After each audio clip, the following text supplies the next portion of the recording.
Good morning, good morning, good morning. Welcome to this holiday edition of the Bob and Tom Show. Happy President's Day. Happy President's Day. Hey, hey, hey. All right, message received. Happy President's Day. Hello, Christy. Hi, Chick. Hello, Pat. Hey, Chick. Hello, Josh. I liked it. Not gonna lie. Happy President's Day. Hey, Happy President's Day. hey, hey. I just don't know the words. That's Doesn't matter. That's it. That's it. Happy President's Day. Hey, hey, hey. Hi, Ace. Hey. There's Wilbur. Hey, man. I'm Chick, and here's Tom. Welcome to the show. Thanks for joining us. Kind of one of those weird light days where half the people don't have to go to work and schools are out for the most part. Yeah, but you usually forget that the banks are closed and stuff like that. Right. Post office, banks closed. Yeah. But here we're here. So we're going to have a good time. We got some interesting presidential stuff going on. Even when we're here, it's like a half day. So, Okay, sure. Yeah, sure. Okay. Sure. Well, it's nice to be here with you all. Thank you, Josh. Happy President's Day. Yeah, kind of a sad note to start things off, though. Former President Jimmy Carter is in hospice care. Yep. And he is the oldest living ex-president ever. 98, is that right? Yeah. Wow. And is considered by many to be the one of the great post-president presidents. After his presidency, became a man that is respected by men of all and women of all parties. That Habitat for Humanity thing is amazing. Yeah. So it's sad news, but he's out there building stuff with his hands. And we have makes Rosalind work. a number Rosalind, of whatever her name is. presidential tributes coming up. Just real quick, anybody know, just offhand, I'd have to double check this, which state has produced the most presidents? Oh, it's got to be Ohio. Illinois. Ohio, cradle of presidents. No. That's what they say. No. Got to be Michigan or you wouldn't bring it up. That's a fair guess, but completely wrong. Virginia. Oh, okay. Oh, well, they get all the Adamses and all the uncles. Yeah. But who gets the Bushes? Texas. Texas. And then a couple are in dispute. I mean, Obama, is it Illinois, Ohio, or Africa? You know, people get upset. Sure, people are still arguing about it. I don't know. Let's say the birth certificate. Let's say the birth. Remember when that was a thing? Sure. That really mattered. God. Remember that? I think Ohio had 5. I'll have to look this up. I think Ohio's in second place. So you saying Virginia? You're guessing? Really not sure. Yeah, I'll have to do. I don't know. I'll have to do some homework here. Well, that brings us to this email. What do you have over there? Dear good morning, dumbasses, and Christy and Chick. Oh, well, how nice. I'm Nice. just reading. One morning last week, Tom mentioned quickly that he needed to rent a backhoe for a little project at his soon-to-be old house. Now, Tom has said himself that he has trouble talking and reading at the same time. Very difficult for him to do. I'm not sure if any of you have operated a backhoe before, but you have something for every appendage of your body except for one to do. Sometimes these appendages need to move together in an erotic, rhythmic dance that not even Donnie Baker could muster. I would never operate a backhoe. If this guy thinks I wasn't joking, I know my limitations. House digging, whatever it is, needs to get dug, and it's very complicated because, in the words of Tom Griswold, I can't explain to you. It's very complicated. Thank you guys for being the best thing to listen to on or off the radio. Josh, put down the porn. Willie, put down the weed. Ace, put down the joke. Christy, take off your clothes. Tom, put down the sweetener. And Chick, put down the gun. Your friend. That's my favorite poem ever about the show. For your friend Mike. Hi, Mike. Thank you, Mike. That's a good listener, man. Yeah, I'm not gonna run a backhoe. I believe in hiring professionals. Oh, yes. Yesterday I did put up a special fence. Oh, yeah? Yeah. One of those orange safety fences? It's a green one. Oh, well, okay. Keeping a certain dog out of a certain place. Yeah, I have to do that. So it took like 12 hours, 2 trips to the hardware store. You know, the A usual. lot of zip ties. Oh, and I got the green zip ties to match the green poles. You know, two things: the paper plate system for the dog poo, and you telling me about zip ties changed my life. Yeah, and then this is really kind of inside, but Chick and I were talking about this. In order to pound in the steaks, I was using a hatchet. Oh, sure. The back of it, sure. The back of it, of course. But I come from a long line of people I don't want to give too much away, but I had trouble picking up the hatchet because I had just watched the movie All Quiet on the Western Front. Oh. You know what I'm talking about, chick? That scene at the end with the handshake. Oh, yeah. Yeah, it's Tom and I happened to watch separately, of course. All Quiet on the Western Front, the new movie from It's as well done Netflix. of a movie as you'll ever It's see. amazing. Wow. Didn't it win big BAFTA awards? It did. Best yeah. Picture, yeah. Yep. Oh, I was watching the BAFTA Awards yesterday. The larger point For a is magical 2 hours of the afternoon, I was a British citizen. I was there watching them live. it's an artistic masterpiece, but the topic is so distressing and brutal. Oh, World War I, sure. Yeah, it's It's not really a feel-good movie. That was a mess, huh? And the rats. My God, the rats. Oh, my God, the rats. So they're in there. I'll skip that one. That book has those images have stuck with me for years. It's and the it rats maybe was too. one of them. Honestly, I was talking to Mr. Godwin about it, and I had to stop watching it several times. Get up, take the dogs out, get some sunshine, and realize I was okay and wasn't in a trench. Yeah, wow. It is What, very, those very. tanks? Is this a remake or? Well, Yeah, it's there's an older version. Okay, because It's the there is an same. older. All right. Yeah. This, but I don't know. it's how they so did amazing. It's incredible. I hesitate to call it a remake. It's unbelievable. it. So in any event, there's a Patchett scene in there that, while I was putting up my little fence to keep the dog in, I thought, if I flip this around. Oh, wait a minute. We have more presidential information on the way. We're going to talk with comedian Greg Warren today. Huh? With an exciting episode of the Warren Report. Is that why it's not on the board yet? So we read it and leave? Is that right? Ace, did your new football league start over the weekend? I watched the Daytona 500. I forgot to look around for, what is it, the XFL? Yep, they did, and The Rock was at the first game. He was. And he was at a couple others, too. They made a big deal out of him flying 283 miles or something like that. In a private jet? Yeah, that's he only rough. has 9 private jets. I don't know how the guy did that. Holy Did he hell. do like the halftime speech before the game, get everybody pumped up? You know what? There was a show it was on Friday on ESPN, but on ABC Saturday before the game called 54. And it was all very inspiring. It's Rock talking about why he started the league. And there's 53 people on an NFL roster, and you're 54. You're going to get there. Oh. That's cool. Well, so this is, and stupid. I hesitate to ask, this is the XFL, right? Yes, the USFL starts in April. Okay. They had a pretty good game. It ended in almost overtime yesterday afternoon, but I forget the score of the team. So It didn't end like the Daytona 500. Oh my A God. lot of body work. Ricky Stenhouse Jr. He won that race yesterday. Double overtime. Well, when you're going to, Double that OT. new rule's going to Here we cause a go. lot of trouble. Here we go. There are going to be a lot of wrecks on those last 2 you laps. want the XFL broadcast? The announcers at the end of the game are audibly, obviously, trying to figure out how much time's left because no one knows anything about the new rules. And then one of the guys said, "Now wait a minute, how far back do they have to go before it's a 3-point conversion instead of a 2-point conversion?" And they did that. They did a 3-point conversion. They're like, it was wonderful. Live television, Tom, you can't beat it. Yeah, And someone brought up Frankie Muniz last week. Oh, he raced Saturday. Yeah, he finished 10th in that race, I think. He had a big smile on his face. good. he's apparently very talented. So, got a request for Johnny Loud one. Pat Godwin. Johnny Loudon. Johnny Loud. Loud one. The new I love you, Johnny Loudon. I want to hold your penis. That is the anthem of Johnny Loudon. Johnny Loudon. Why so loud? that's Just to be noticed. okay. Coming up, we have some road work for the fellas. Saturday, February 25th, Big Brothers Big Sisters fundraiser in Lancaster, Ohio. Christmas Day. That'll be Mr. Pat Godwin. And then Friday, March 10th, Brown County Playhouse. What a great place for a show. That's in Nashville, Indiana. That's going to be Willie G and Patty G. Pat, that's Brown County Playhouse. You could do your one-man Death of a Salesman there. Oh, I've been dying. I memorize that every week, and I go over my lines. Unbelievable.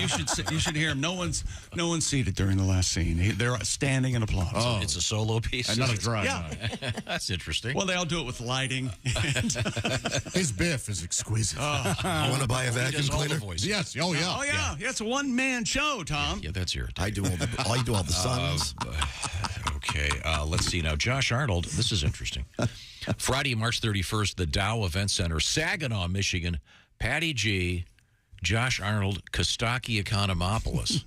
That is a fine show. Some of that Dow money, huh? That's right. And then Saturday, April 1st, is this the same aggregation at the Diamond Joe Casino in Dubuque? Nope, that'll just be me. Oh, that's a solo thing for you. Okay. Yeah. Okay. Well, that's Okay, wait a minute. I was going to say that's a routing issue, isn't it? Wait a minute. What day is that? Saturday, April 1st. So it's not really a show, right? Don't do that.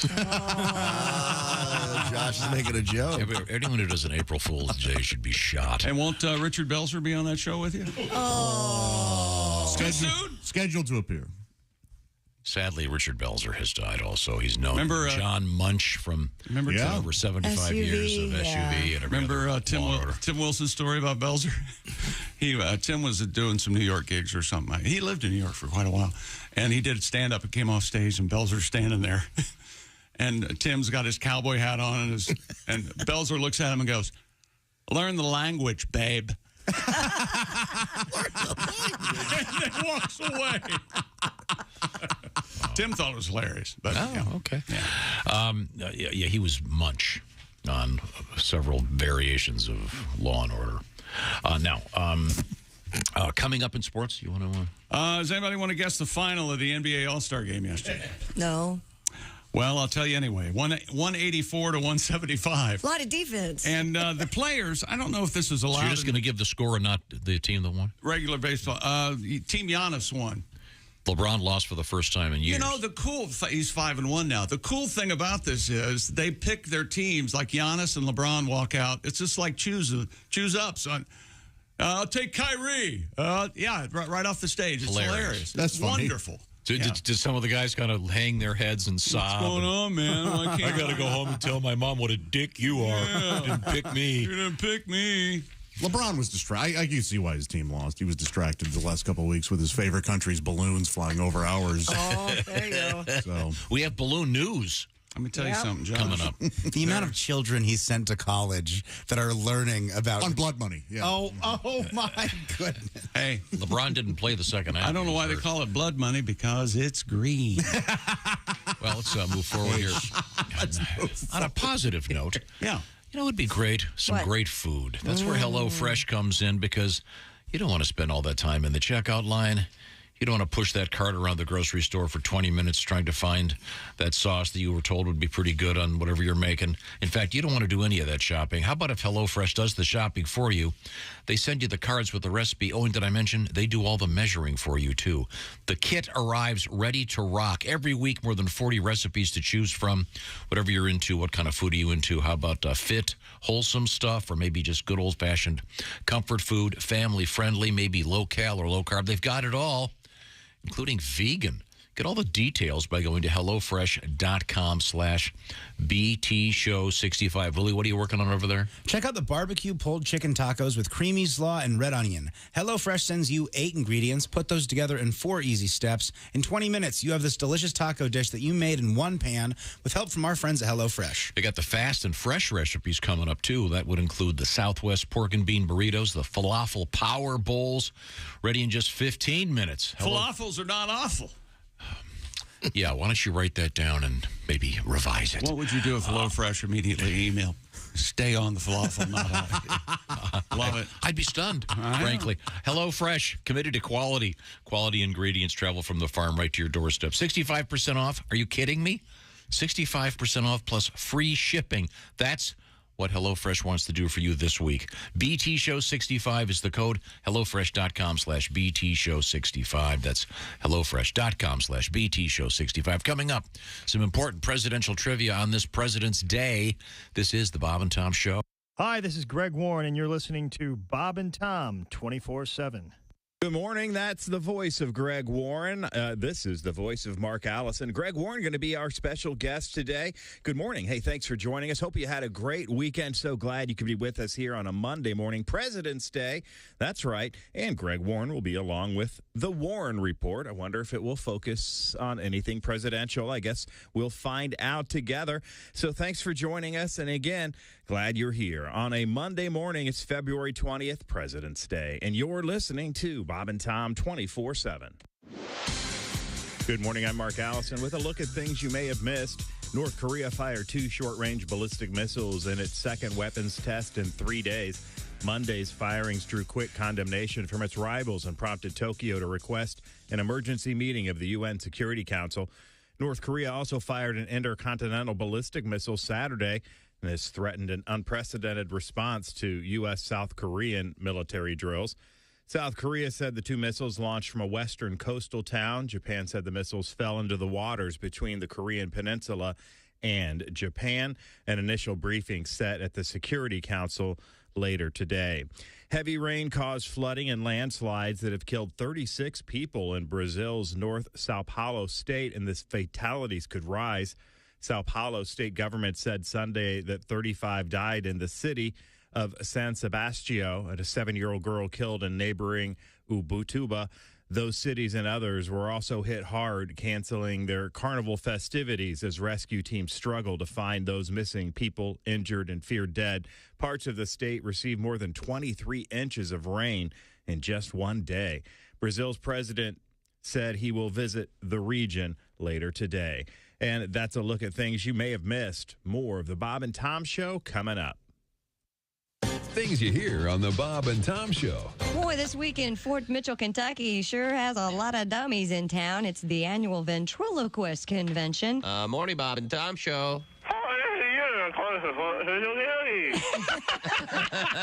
I'm sorry? What did you say? From the ventriloquism convention? Yeah. And I'm not moving on this. I can tell. We can tell. I can tell your lips are pretty still there. Jerry, what's the name of your partner?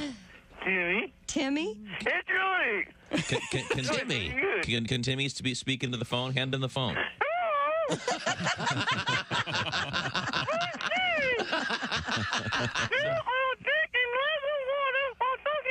We're going to drink some water. Drink some water while talking to us. Okay, great. Go ahead. I'll have to call you back. Hey, Shooter, it's Kenny Tarmac. Hey, we just landed. I'm an ORD, just got in from TPA through ATL. And hey, guess what else just landed? The Bob and Tom app. I know. Now, thanks to the Bob and Tom app, even if I have to go all the way from Foxtrot 20 down to Alpha 4, I can still listen live, see their videos, find an affiliate station, use the alarm, and even send a message. This is Kenny Tarmac signing off and reminding you, everything I touch turns to sold.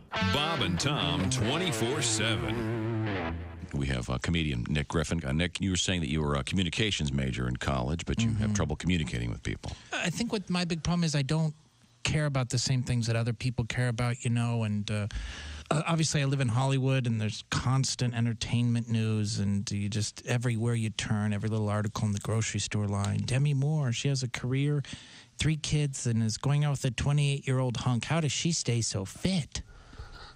No, she makes $10 million a movie. That might help. For that kind of money, she could hire a guy who did nothing all day but swat cookies out of her hand. Literally. Oh, cookie. Stop it. Get a whole nother guy for cakes and pies. Morning laughter just might be the best medicine. I can hear you, oh no. You're talking out your ass again. Bob and Tom 24/7. Where are you from, by the way? Patterson, from Patterson, New Jersey. Oh, sure. That's famous. Yeah, small. Sure. Thugged out town. It's tiny.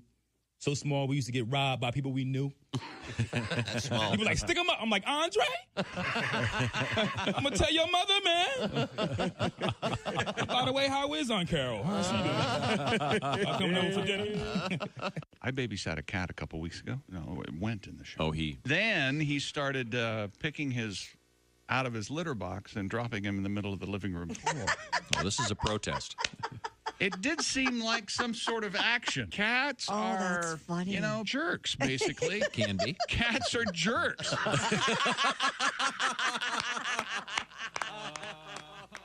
A thought from Paul Gilmartin. Down the elevator shaft they plunged, hurtling towards their death, their faces drawn by Edvard Munch. they smelled the devil's breath. Your tongue, she said at number 3. Let me see its size. He grinned and licked his forehead. She buckled at the thighs.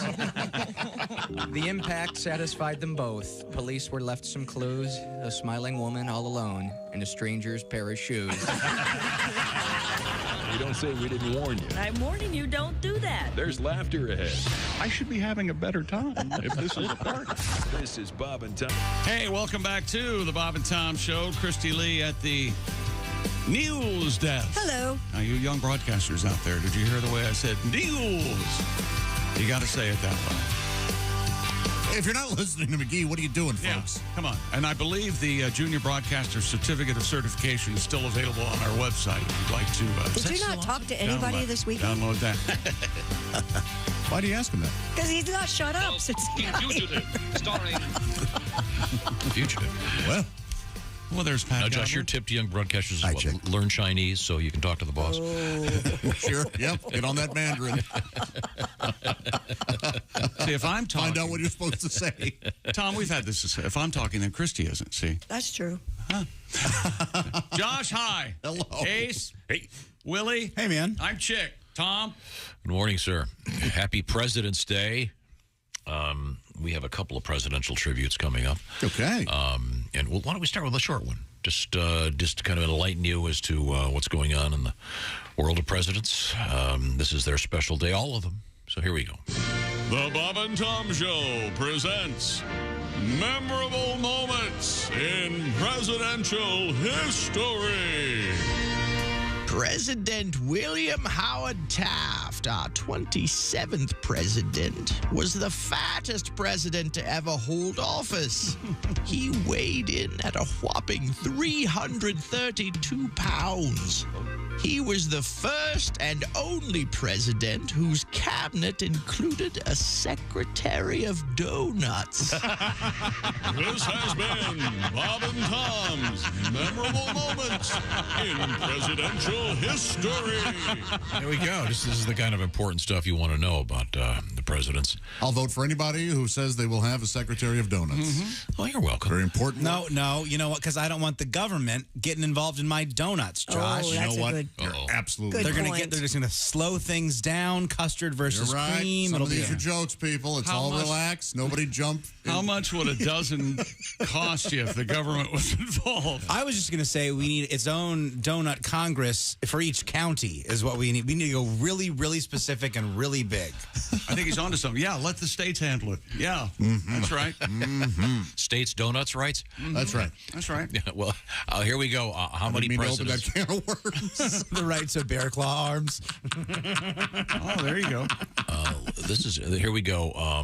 Yeah, Virginia, #1 for presidents with 7. In case we were talking about this earlier. Does it say how many Ohio has? I'm trying to find that. I think they had. I think they had 5 or 6. I think there are quite a few.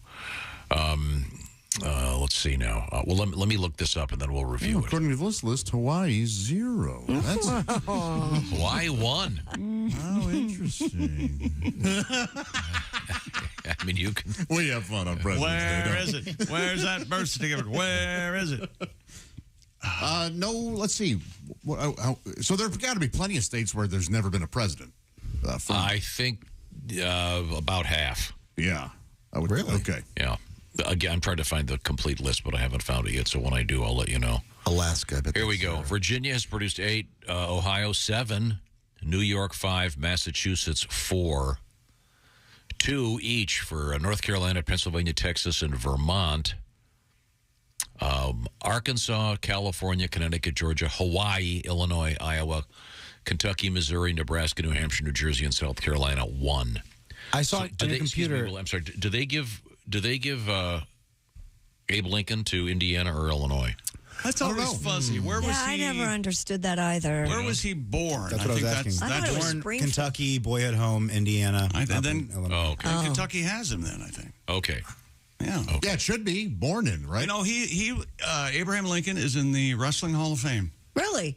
Yeah, he was like a all-state wrestler or something. I think he still has state wrestling records in Illinois. No kidding. He hasn't been beaten. You think Greg Warren could wrestle Abe Lincoln? Now he could. Yeah. Sure. You know what I meant. Well, he was really Do tall. you know that Lincoln is buried under a massive concrete structure? Sure. That's because he's a vampire hunter. They don't want him to get out. They didn't know there were people trying to dig him up. And, well, we're going to be talking to Greg Warren coming up a little bit later on. We'll certainly look forward to that. Greg Warren may have been aware of, I forget if he's a senator or a congressman, Jim Jordan was a big wrestler, too. And I always like to ask Greg if he thinks he can wrestle Jim Jordan. We should try to make that happen.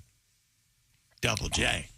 Now, we turn to the sports page with Chick McGee. Jason Tatum. They call him the Tater. Tater tot. Why don't they? I don't think they do, but that dude. He put on a record-setting show and made Giannis look like a genius. Tatum scored an all-star game record, 55 points. Some people don't know. Including you. That's right. The NBA All-Star Game in Salt Lake City. People hear Giannis, they think tennis or something, probably. Yeah. It does make sense. Yeah, no one rushes to basketball after hearing Giannis. Final score, it's Giannis 184, LeBron 175. Yeah, this sounds like a German, like a French guy and a Greek guy who are playing. It doesn't sound like the NBA when you think about it. Tatum had 55, the old double nickel last night. You want to tighten up on him, Willie? Weren't you guarding him last night? Oh, me and Jason? Yeah. I can get up. We play a rec game at the Y every Tuesday. He just kicks my ass. It's very embarrassing. What kind of see, I'd be that NBA player.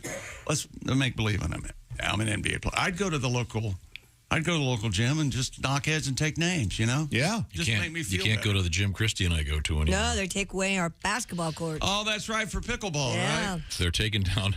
Is that true? Yes. I couldn't believe it. Yes. Yeah, you go to that gym. Yeah. They're taking out both basketball courts and making them pickleball. Wow. That's how popular it is. Let me Instead tell of you doing something. 1-1. Tom could shoot the rock, too. I don't know why they took the basketball out. Wow, I was stunned when I saw that. I was, too, because a lot of people played basketball there. Yeah. I don't know. Not anymore. I thought they'd at least keep one of the basketball courts. That would seem to make sense, right? That's how popular this pickleball stuff is. Yep. Well, now we return to the NBA All-Star game. Speaking of Giannis, he's scheduled to be in New York today to undergo testing, get further evaluation, a second opinion on his injured right wrist. All right, you're ugly, too. Ricky Stenhouse Jr., you know who I don't care for? Who? Ricky Stenhouse Sr. Really? Don't like him. You know anything about him? Junior, huh? You know anything about him? No, of course not. He won the Daytona 500 in double overtime. Connor Daly finished 29th, and your top three, Stenhouse, then second is Joey Logano, and then Christopher Bell. What the hell's wrong with me? Christopher Bell finished third. And in golf, do you watch some golf this weekend? Did not. Boy, ESPN Plus has it down, man. You can follow a hole, you can follow a golfer, and it's just the golf. Or you can go outside, walk your dog, and enjoy life. And people talking like this. I'm talking for the people who like golf, Tom. There are a lot of people who like golf. Good for them. Or You like to watch golf, don't you? I do, yes. Yeah. Mm-hmm. It keeps them off the roads, gives more room for me, that's fine. It's very relaxing because the announcers are talking like this. Why are they doing that? They don't want to wake the baby. I don't know. I mean, the golfers are halfway across the court. The course. It's not like they're going to wake them up. Hello again, everybody. Hey, you want to hold it down? I'm putting.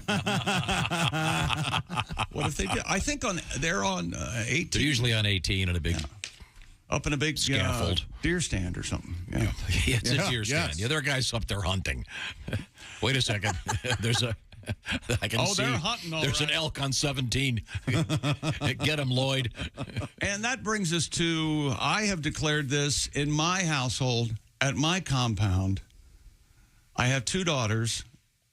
I've declared this a non-story. Okay. Because Justin Thomas and Tiger Woods were walking along on Saturday. This is hilarious. Tiger outdrove Justin Thomas. Yeah. So you could see Tiger walking along and get up beside Justin and talk to him and hands him a tampon and keeps walking. A classic. Yeah, it's a big drawn-out version of, does your wife play? Stuff like that. It's the same thing as when a guy has a crappy drive and you go, nice shot, Nancy. Send your sister, Alice. It's that move. Why was it so controversial? I saw headlines this morning. He defends women. And Things are too big now. This has gotten way too big. It's a prank from one guy to the other. That's all that it matters. It's just boys being boys. So that means he has a tampon in his golf bag the whole day? Sure, why not? See, that is the funny part. The funny part is the prep. It's Tiger Woods going to CVS, deciding what brand he needs to get to make this joke work the best. Do you think he sent his assistant, or do you think he actually went himself? Who knows? That's a good joke. I hadn't thought of that. It's sort of a classic gag, and the fact that this happened, now it's going to happen a lot more. Right. I don't think so. I think the controversy... No. And, Josh, among guys playing golf with each other. Oh, yeah. It's not going to happen on the PGA Tour. But I think guys are going to go, hey, that was pretty funny. Well, I tell you, they're allowed to do it on the Live Tour. I know that. Oh, yeah, I would imagine some of the rules. Well, they're also allowed to kill people. They can actually slaughter journalists covering them. On the Live Tour, a golfer can hand another golfer a finger, and it's fine. Yeah, on that tour, you can actually cut up a journalist, put him in a suitcase. Oh, I'm sorry. Did that really happen, or are you remembering the Americans? No. They put him in a suitcase? Oh, the guy did leave the hotel with just a suitcase, didn't he? Son of a gun. Yeah. I think they might be guilty. You think? Yeah. Dear Tom. Yes. I heard y'all crapping on Night Ranger. Not really. Not really. No, I enjoy Night Ranger. Hang on. Jack Blades is worth way more money than any of you. The band is phenomenal, and you should be ashamed putting them down like you did. I really don't remember us putting him down. But that's from Margot. No, Chick has a problem with Sister Christian. Yeah, that's the number, right? No, I have a problem with the band and the group and everything they've ever done. I enjoy the band. Oh, okay. I don't care for the song Sister Christian. If you see me at a Night the Ranger... The lyrics are meaningless. If you see me at a Night Ranger concert, I've been held captive and told to stand there, and there's a gun at my back. You'll be singing along. No. No. Well, I enjoy the band, and I enjoy Jack Blades. I particularly like Jack Blades' thing that he did with Tommy Shaw and Ted Nugent. Mm-hmm. I Want to Take You Higher. What's that song called? Higher. Thank you. I was close. I know. I want to sing this song higher. No, that's a good song. No, I just don't particularly care for the song Sister Christian. I think what a great melody, though. It's a great melody. The lyrics make no sense. That's okay. They don't have to. Yeah, I'm with Pat. Yeah, it's like your song, Pat. Exactly. Like your song Circle City. That's why we all defend it. We have a request for that, by the way. Well, they can go to YouTube and watch it. Oh, now we're getting sick and tired of being. I'm sick and tired of being crapped on. Hang on, just a second. So you do something that captures the imagination of the entire world, and you don't want to do it anymore. Oh, I do want to do it. You got 2 or 3 days without of a the lot heckling. 2 or 3 days. Well, that's not going to happen. Maybe we should heckling. Why don't we try one of your? Do you have another early song? Yes, I do, and I will not be doing them. I will not see my early material. Well, do you want to see your parties? I don't know what that means. Can we bring this around? Is there any, Josh, do you have any sincere poetry from high school maybe you could read? Boy, I don't. I mean, I don't think I kept any of it. Mm-hmm. Because I feel like everybody has something that they were really passionate about at one time. Yeah. And now it's embarrassing. Exactly. I know I've got some short stories and stuff because those were published in a is that right? magazine. You're a published writer? Could we find some of them online? No, but I think you could find. No, yeah, I do have. You're right, copies, the hard copies. You're absolutely right. The published. Everyone had. Yeah. God, if I had, because I took a lot of poetry writing club. I can't imagine what literary turds those are. You want embarrassing? Put up my senior class picture. Go ahead. That's embarrassing. I don't know where it is. Around here somewhere. But it's probably on the internet. Oh, I'm sure it is. I don't think it's that embarrassing. It's of a time. You look at it and go, oh, yeah, sure. I bet he was awesome to hang out with back then. Even at that time, I don't know what I was thinking. I do that a lot. What was I thinking? And you just sit there and let me think it. You don't help me. No, I try. John Rahm won the tournament. Tiger finished at 1 under. More sports coming up. Tiger did pretty well. He did great, and he said he's going to play in a couple more majors. Yeah. So is this tampon gate thing really that big? I think it's kind of sort of over, lost steam, because he said, look, we were just joking around. I apologize. But Does anybody notice that the culture wars can't take a joke? Well, I That's think kind of a lot of times that might be the point. I mean, no pun intended here, but par for the course. I think. Yeah, I mean, if they ever had a comedy special, welcome to the politically correct comedy special. We won't offend anybody. Two guys. Wait a minute. Sorry. They walk into a bar. Bar can't be a bar. There's definitely some good things happening because of the canceling, but there are some things that got caught up in it. You see that Roseanne Barr is going to have a comedy special. I think it's called. Is it called Cancel This? Or It's already out. Oh, yeah. is it? Okay, Oh, I saw a commercial for it. Yep. She goes after people, too. Hi, I'm angry, and you hate me right away. Watch my special. That's about it. Thanks, Roseanne. Don't wear pigtails, I'm sorry. I'm watching this show for Goodman. I've always thought she was very funny. I did, too. Her early stand-up is hilarious. And that sitcom was awesome. Yeah. She's great in that. Pushed a lot of boundaries. It did. And I mean, should someone be penalized for a tweet they made when they were higher than a kite? She kind of brings that up, too, and how she got skewered and other people didn't. And like Willie talks about the stuff you wrote when you were a kid. Similarly, there's a lot of things people do when they're on prescription drugs.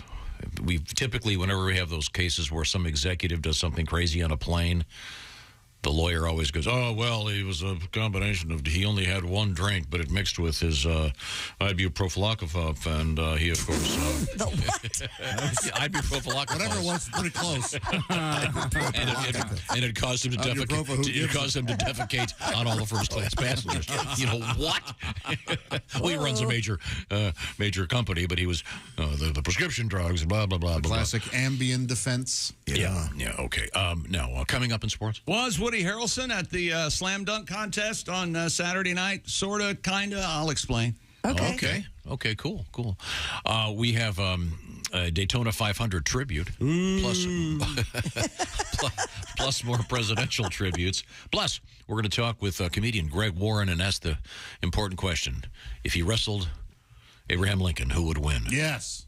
Would Abraham Lincoln be in his weight class? That's what I was thinking. He's so much taller. He wrestled at than Greg. 180, which was shocking for a 6'4" frame, I guess. I think Warren wrestled at 180. No, that's probably I would have thought. I think I so. was going to say like 135. I don't know.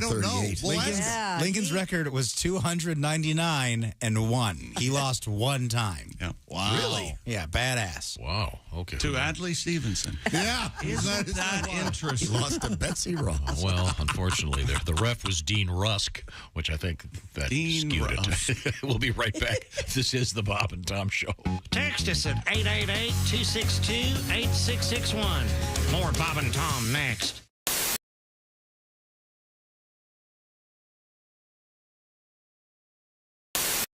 Dressed as Jackie Kennedy. JFK is Nicole Pence. Wow, he is a good George. Yeah. Christy Lee, of course, is Teddy Roosevelt. And here comes George Washington. Chick McGee is George Washington, ladies You've and never gentlemen. looked more presidential in your entire life. That's a nice look, a nice blue. Wow, you that look actually works. good. A blue. Marilyn Monroe. We need to hook that up as soon as we can. You got it, George. Well, take a seat, Chick. What a great look. You look good, We'll man. be getting. He has a little ponytail in the back there. Yeah, he's got nice. He's got these little things that make it look like he's wearing boots over his shoes, but they look like he's like on house arrest. Washington wears Air Force One. It looks like he's on house arrest. Chick, you should wear this the rest of the day. Rest of your life. This is a look. I mean, the hair is just. Well, is the hair good? What, Yeah, no? it's gorgeous. Yeah, this is making me wonder why this like look the went hair. out of fashion. This Me is great. too. And your beard, everything It goes looks right with good. the thing, right? It's, yeah. Yeah, it goes right with the thing. Wow, it's very Chick, you look like kind of sexy in this outfit. No, I'm not sure. What did you say? I'm sorry, I didn't hear you. It's kind of coming on to you there. What about you, Marilyn? I'd definitely give handy to old George. Oh my gosh. Now, who is this Hey, fetching Marilyn, young? I heard that. Who's this fetching young creature? I'm here? Jackie. I'm Jackie O. Not yet. You're As Jackie in Kennedy. Still. Jackie Kennedy. Oh my ruin it. God! What on earth? Yeah. Oh my gosh. Yeah, I could see how George would want to have sex with that. I can't wait to get our taking your picture shirt together. off. You need to take your shirt off. You need to take though. that shirt off underneath there. You need to. You need to. You need to take your pants off, too. Put Your it out microphone's there. off. Your mic on, Yeah. Sparky. Wait, how you feeling right now? Arm wouldn't get up there. Yeah, where's your makeup? There's no makeup. Well, I haven't finished it. I just did the first phase. Where's your makeup? Where's your boobs? Where's your George has to hit that later. You better get it together.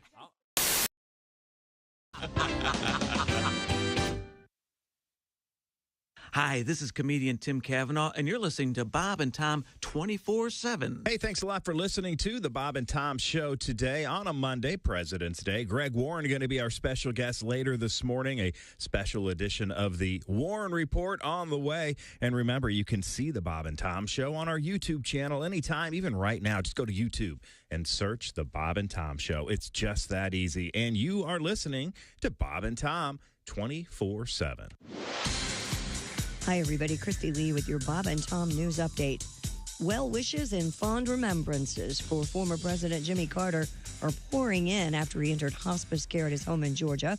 Among those paying homage Sunday was his niece, who noted the legacy of the 39th president at the small Baptist church in Plains, Georgia, where Carter taught Sunday school for decades. Kim Fuller says she doesn't know who will continue his legacy. And in Atlanta, people arrived at the Carter Center to reflect on the former president's life. Once again, Jimmy Carter in hospice at his home in Georgia. Meta is testing a new subscription service that would let Facebook and Instagram users pay for a verified account, similar to Twitter. Meta CEO Mark Zuckerberg announced Meta Verified on his social media Sunday. Testing will begin in New Zealand and Australia this week and will roll out to other countries soon. For $11.99 per month on the web or $14.99 per month on Apple and Android operating systems, Meta will use a government identification to verify a user's account and give that account a blue badge. And under court order, the FBI has released a trove of photos, videos, maps, and other documents involving its secretive search for Civil War-era gold. The FBI excavated a remote site in Dents Run, Pennsylvania in 2018 after sophisticated testing suggested tons of gold might be buried there. The government says the dig came up empty, but a treasure hunter believes otherwise. Dennis Parada fought for the release of FBI records on the dig, and he's now gone to federal court to accuse the FBI of distorting key evidence and improperly withholding records. The FBI defends its handling of all records.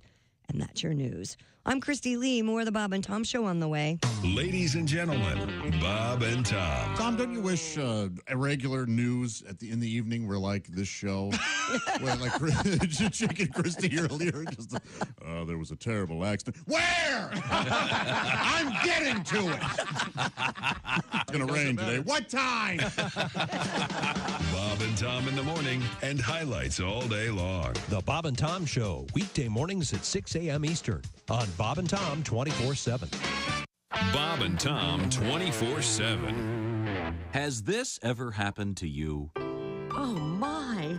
Just look at that. What am I going to do? What's wrong, honey? Look in the mirror, all that gray. Boy, did it sneak up on me. No, it didn't. You mean it's been gray for a long time? Only all of your life. Sweetie, your brain matter is supposed to be gray. Now close up your cranium and come to bed. All right, dear. Oh, I'm so lucky to have you. I totally agree. Ha, ha, ha, ha. If the top of your head is bushy and gray, hair color is not your problem. Remove that hatchet from your skull. Say hello to your cerebellum. Oh, dear, you've got a little gravy on your blouse from dinner. Oh, honey, that's not gravy. That's part of my frontal lobe. Ha, ha, ha, ha. Just for morons. From Frigamo Industries. Ask for it by name. What the hell? Bob and Tom. If you irradiate poop, it will be sterile, but it's still poop. You can pick your morning radio show, but you can't wipe Bob and Tom on the couch. It's an old Eskimo trick of how to catch a polar bear. Now, what you do is you go cut a hole in the ice, right? And then you take little peas and you place them strategically 4 inches apart all the way around the hole, right?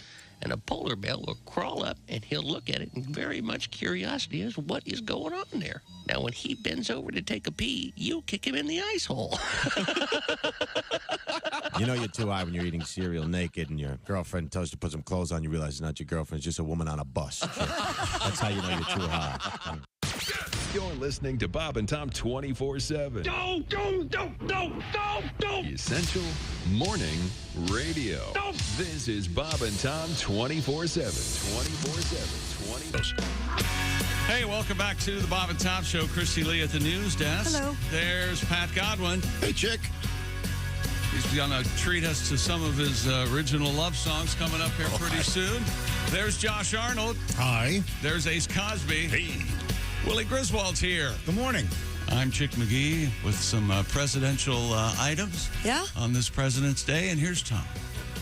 Feel free. What do you got, President? Well, these are Abraham Lincoln's advice for success. Still rings true today. Okay.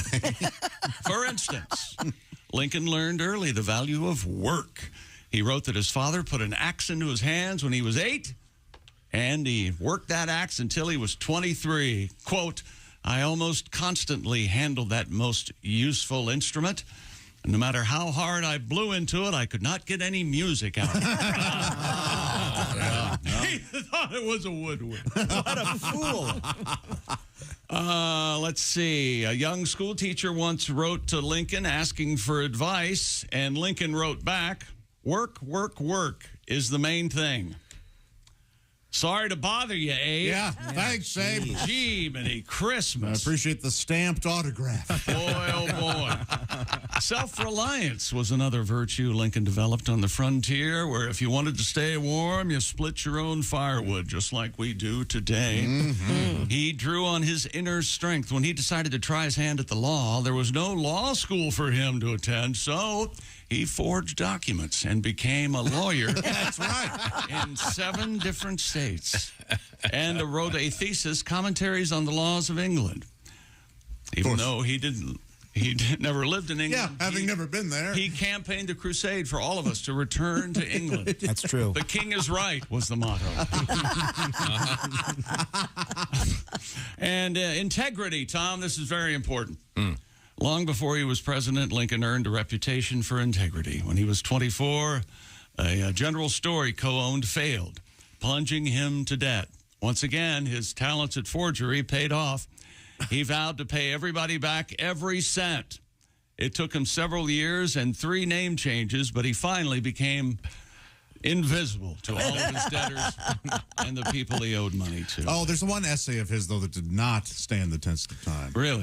It's the virtues of sitting in the balcony, how one should always never sit on the floor level, always sit in a private box. Really?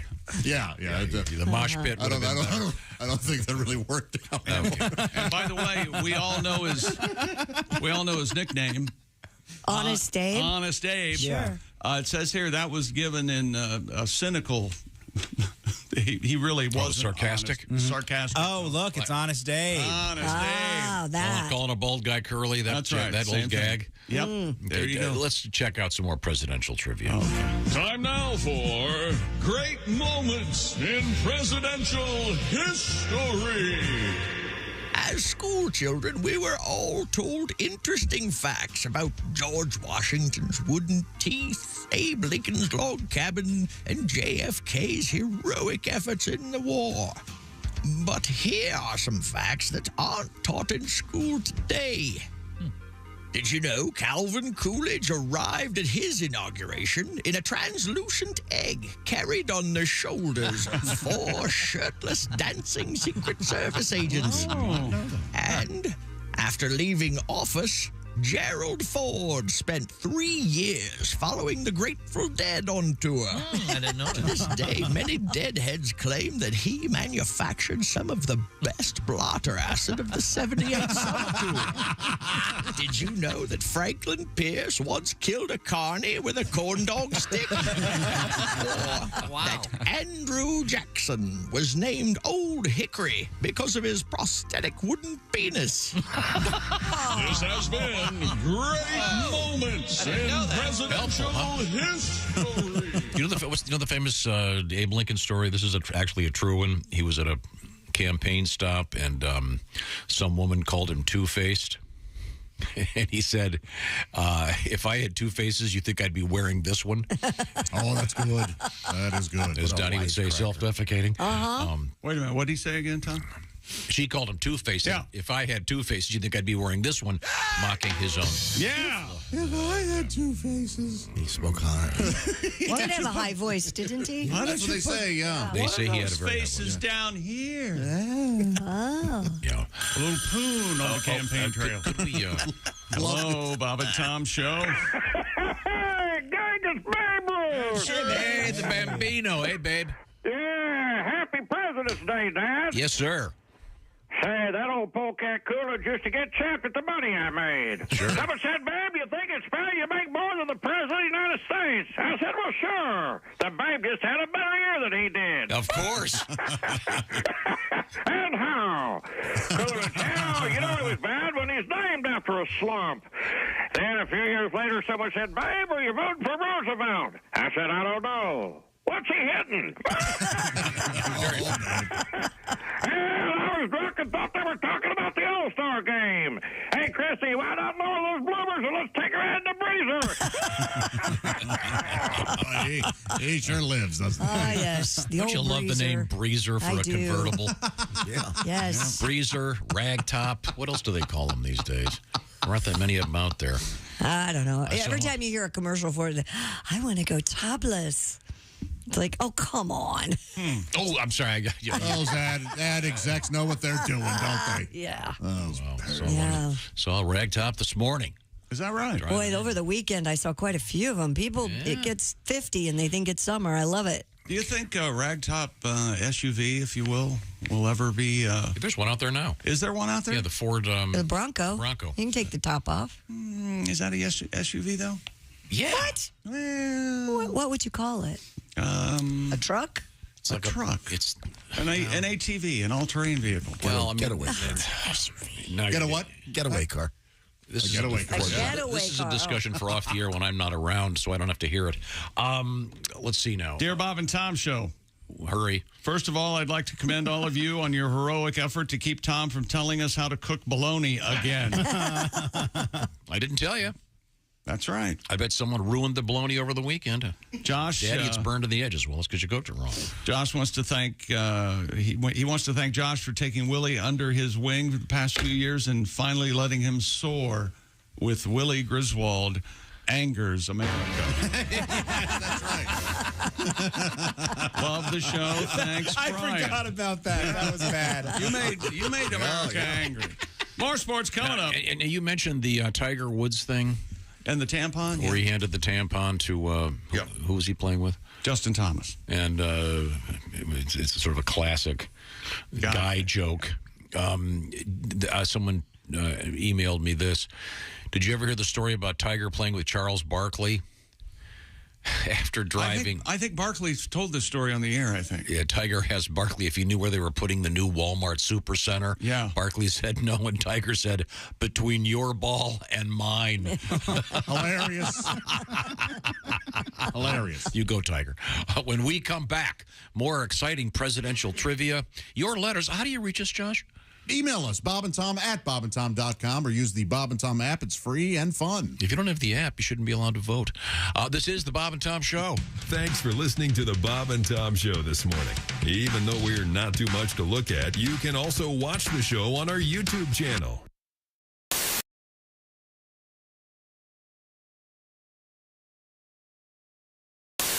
Terry Bradshaw? Terry Bradshaw here, announcing myself so you know who I am. Sounds like a shrimp boat captain. That's probably what I would have done. But here's the thing. We weren't supposed to make fun of me on my voice is this early. Tom, not happy with your kid. No, it's good. I love it. No, we're shrimp boat captain. Hey, look out. Hey, get your own shrimp. I'm done working.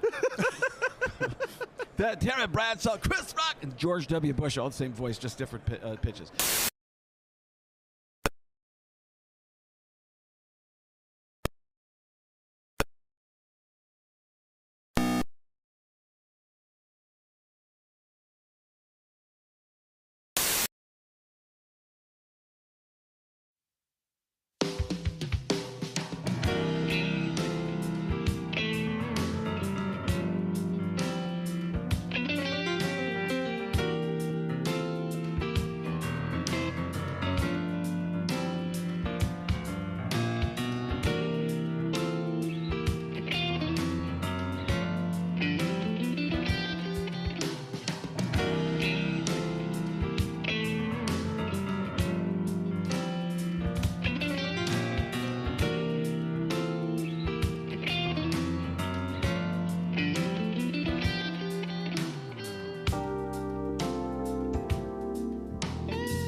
this is Frank Caliendo, and you're listening to Bob and Tom 24/7. Hey, Frank Caliendo, our special guest. Leading up to the Super Bowl, he was out west with Willie and Kostaki as they got ready for Super Bowl 57. And we are rolling through a Monday morning today. Greg Warren going to be on the way with another edition of The Warren Report. And remember, you can treat yourself now at bobandtomstore.com. All the brand new Bob and Tom hoodies, hooded zips, collared work shirts, and those Bob and Tom Show hats. Adjustable, fits any size head. If you're a fan of the Bob and Tom Show, or you have a fan of the Bob and Tom Show in your life, it's a great place to get them some merchandise. Our clothing size is small, up to 5XL. Just go to bobandtomstore.com and check in, see what we got, and maybe you'll find something you like. Look in the upper left-hand corner for that new tab to see the latest as we've restocked for 2023. Got a birthday or an anniversary, some sort of celebration, maybe a retirement coming up? Well, it's the perfect gift, and you can find it at bobandtomstore.com. I'm Chick McGee with your Bob and Tom Sports Update. Jason Tatum put on a record-setting show, and Giannis looks like a genius. Tatum scored an All-Star game record 55, and Team Giannis ended LeBron's hold on the All-Star captain supremacy by beating Team LeBron 184-175 in the NBA All-Star game in Salt Lake City. Ricky Stenhouse Jr. won the Great American Race yesterday, the Daytona 500. And John Rahm is back to number one in the world, looking very much the part. He won the Genesis Invitational, a 69 in the final round at Riviera. Tiger finished the tournament at 1 under. NHL winners yesterday, Minnesota, Ottawa, Chicago, New Jersey in regulation, and Colorado and Arizona both win in overtime. Top 25 college basketball, number 2, Houston beat Memphis. Number 3, Purdue over Ohio State. And number 23, North Carolina State beat North Carolina 77-69. I'm Chick McGee, and that's your Bob and Tom Sports Update. This is Bob and Tom 24/7.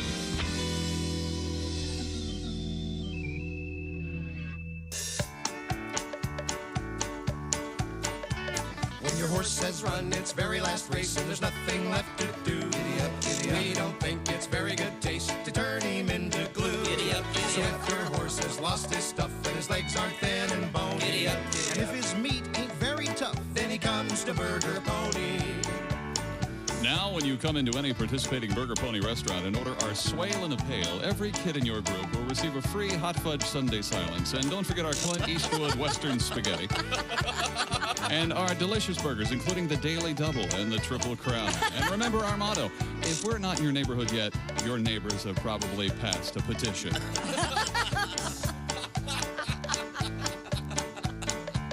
So if your horse has lost his stuff and his legs aren't thin and bony, and if his meat ain't very tough, then he comes to Burger Pony. Comes to Burger Pony. Comes to Burger Pony. Hi, this is Nick Griffin, and you're listening to Bob and Tom 24/7.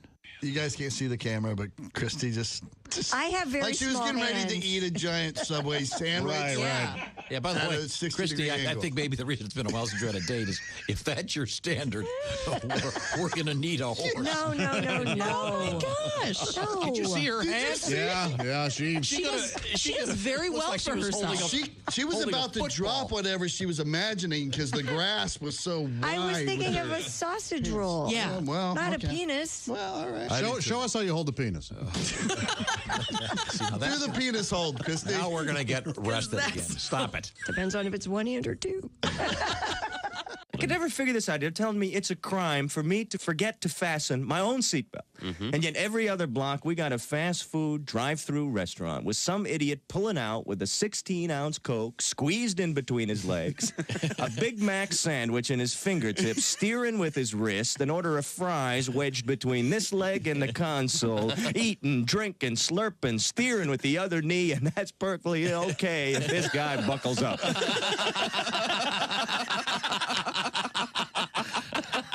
And until you see a man pour a piping hot cup of coffee in his crotch at 40 miles an hour, you have no idea the maneuverability of an automobile. Essential morning radio. All day and all night. This is Bob and Tom. Welcome back to the Bob and Tom Show. Christy Lee at the news desk. Hello. There's Pat Godwin in the performance room. Hey, chick. There's Josh Arnold. Hi. There's Ace Cosby. Hey. Wearing his Predators hat. Guardians. New York Guardians? Well, they were. Now they're in Orlando. Is that an XFL team? What? Yeah, it's a cool hat. So they couldn't come up with a name besides the Guardians, was just taken. Well, then they have a team in Arlington. What state is that, you ask? Arlington, Texas? Arlington, Texas. Okay. I don't know why that's where the Not stadium. Virginia? I don't know why they go Dallas or something. Yeah, but Okay, but isn't there another large professional team called the Guardians? Your team, right? Cleveland. Formerly the Indians. Yeah. Mm-hmm. What's DC? Do you remember DC off the top of your head? The DC DNC. Defenders? What are they? Oh, The DNC. they're the taxers. The DNC taxers. They're the fighting. They're the fighting income taxers. Hi, welcome to Will Rogers hosting our show. Hey, don't know nothing about me except my billfold. There's Willie Griswold. Hey, man. Hey, buddy. I'm Chick, and They he's score. Tom. They score every quarter. Funny enough. Quarterly taxes. If you do your quarterly taxes. Extending the can be like me. analogy here. I'm sorry. We were at the sports page for some reason. NBA dunk contest. Thrilling this year. Unbelievable. A 6'2" white guy named Mac McClung took over the NBA All-Star game. He jumped over two guys. Okay, I hope I can explain this. There's a guy on a guy's shoulders. I'm lost. And he's standing. They're standing right in front of the basket. Right. And as he goes up to dunk, he taps the ball on the backboard and then dunks the ball.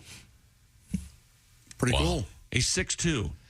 He's got like a 48-inch vertical or something. He was getting up there. And he's gone from the G League, which stands, well, no one knows really where the G League is, much like the G spot.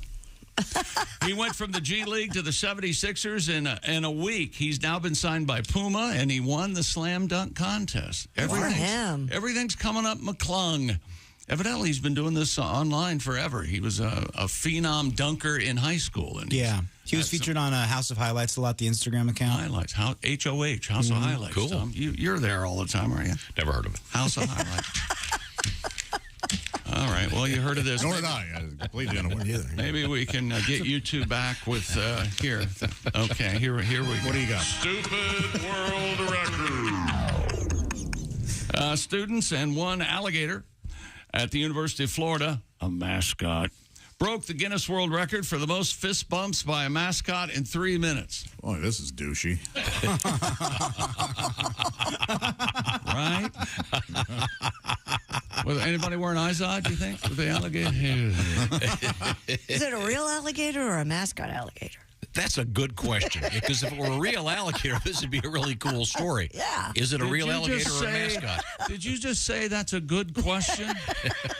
Yeah, I think it'd be pretty funny. Well, real of alligator course could it's a bite your real- hand off. Of course it's a real alligator. Sure. Have to be, right? You idiot. It's a guy in an alligator suit. Because the record says most fist bumps by a mascot. Oh, yeah, here Do it is, alligators Christy. not have fists? It's a guy in a suit. Wow. They're mostly biters. A total of 340 fist bumps to beat the previous record of 220. Where's David Rush? He's going to crush this record. Yeah, he is. 3 minutes. Guinness World Record adjudicator was on site to verify the successful attempt. Put Hollywood Hannon in some kind of mascot suit, and these two will be at it. Judging by this picture, a few of these guys thought it was fisting. Oh, my That the God. record was going to be... They have a picture of it. What could that picture be for him to make that joke? Jazz hands into a fist. What happens if you look up fisting? What is there a picture that comes up? I can check it out for you. I'm certain. I'm not looking it up. No, thank you. I got enough trouble with my Google. Yeah, I can't. Wow, it's the Wikipedia just gets right to it. I can't even say any of these words. My Does it goodness. really? Mm-hmm. No, thank you. Handballing. Email from Ethan. Here we go. Dear Christy and Chunts. Oh, that's right. The Nick Chubb and football, Kareem Hunt. yeah. Nick Chubb and Kareem Hunt. They were the combo. They were the Browns, chunts. yeah. My wife and I were shopping in a Nordstrom. Oh, very nice. Ooh, fancy. We'd never been to this Nordstrom before. Nordy's, please. We were trying to go to the second floor and couldn't find a way up.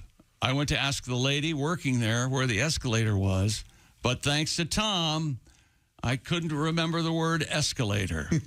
So what I said was, excuse me, where are the electric steps? I love that. Doesn't the Electric Steps sound like an emerging band from 1971? Or one of those senior citizen, performing groups. It's like, now, for your pleasure, the Electric Steps. you know they're coming when you hear the sounds of Velcro. And this is from Ethan. P.S. Long live healthy gnats. Healthy gnats? Healthy gnats? Heavy Well, gnats. sure. I mean, healthy gnats need to be Nothing better than a healthy gnat. Heavy and celebrated. That sort of goes without saying. Yeah, we really. sort of- yeah, we The hope heavy it all- gnats would be more of a joke. Healthy, as opposed to healthy would be going to underscoring the Hi-yo. sadness and- I think it's about time for Pat Godwin and a song. Yeah, I agree. Who's with me? Johnny Loud one? He's Not Johnny if Loud. you're Been over just an gonna- hour. You're just going to sit there and get a ticket. Come on, man. I'm really enjoying the show, though. Pat, you told me that you I had hate to go. I don't wanna go to texted work me a so list. You didn't. Yeah, I did, didn't I? No, you forgot to hit send, apparently. I just I'm an checked. The idiot. last thing I got was a thank you for lunch yesterday. Oh, I sent that to my ex. Sorry. I sent the Did whole- you really? Yeah, I often do that. How You sent funny. your ex the list of songs you were going to play this morning? I sent, I hope the first one is something like bitch, bitch, bitch. And one of them, I realized I love you. Something like that. Oh, yes. I'm so sorry. I can be a better man. Oh, yeah. So what do you feel like playing since you didn't send me your list? I did not. You are absolutely right. I'm sorry. Uncle Albert. Well, last week we had what was better, spontaneous sex or date sex? Mm-hmm. And Well, I think the Scheduled, yeah. It was, in other words, the survey was people would sort of assume that a spontaneous, erotic moment, if you will, of intimacy would be more pleasurable than a scheduled. Yes. You know, hey, it's Friday night, 9 o'clock. It's time for the chore. You know what? I see you explaining that to whoever you're going to have sex with. Oh, sure. Oh, now here's the thing, Stephanie. What we're going to do Who's is Stephanie? I just picked a name. What we're going to do is Pat, you have a song about spontaneous? no, I do intimate not. I think this is the best sex. Okay. We're finally out of town on a weekend stay.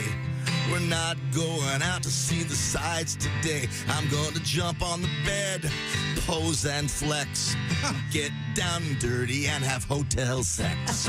Hotel sex. Hotel sex. Nothing better than a hotel sex. Oh, we'll trash the place and make a mess at night. Wait till 60 minutes brings their big blue light. I could have saved my marriage with my bitchy ex if we left our house and had hotel sex. The poor maid'll be so perplexed. There's whipped cream on the walls and the ceiling vents.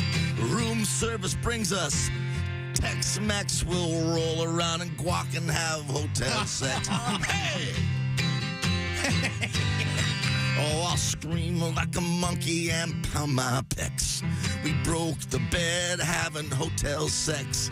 My Visa card is maxed, so I'll use my Amex to pay for the damage having hotel sex. Hotel sex. Hotel sex.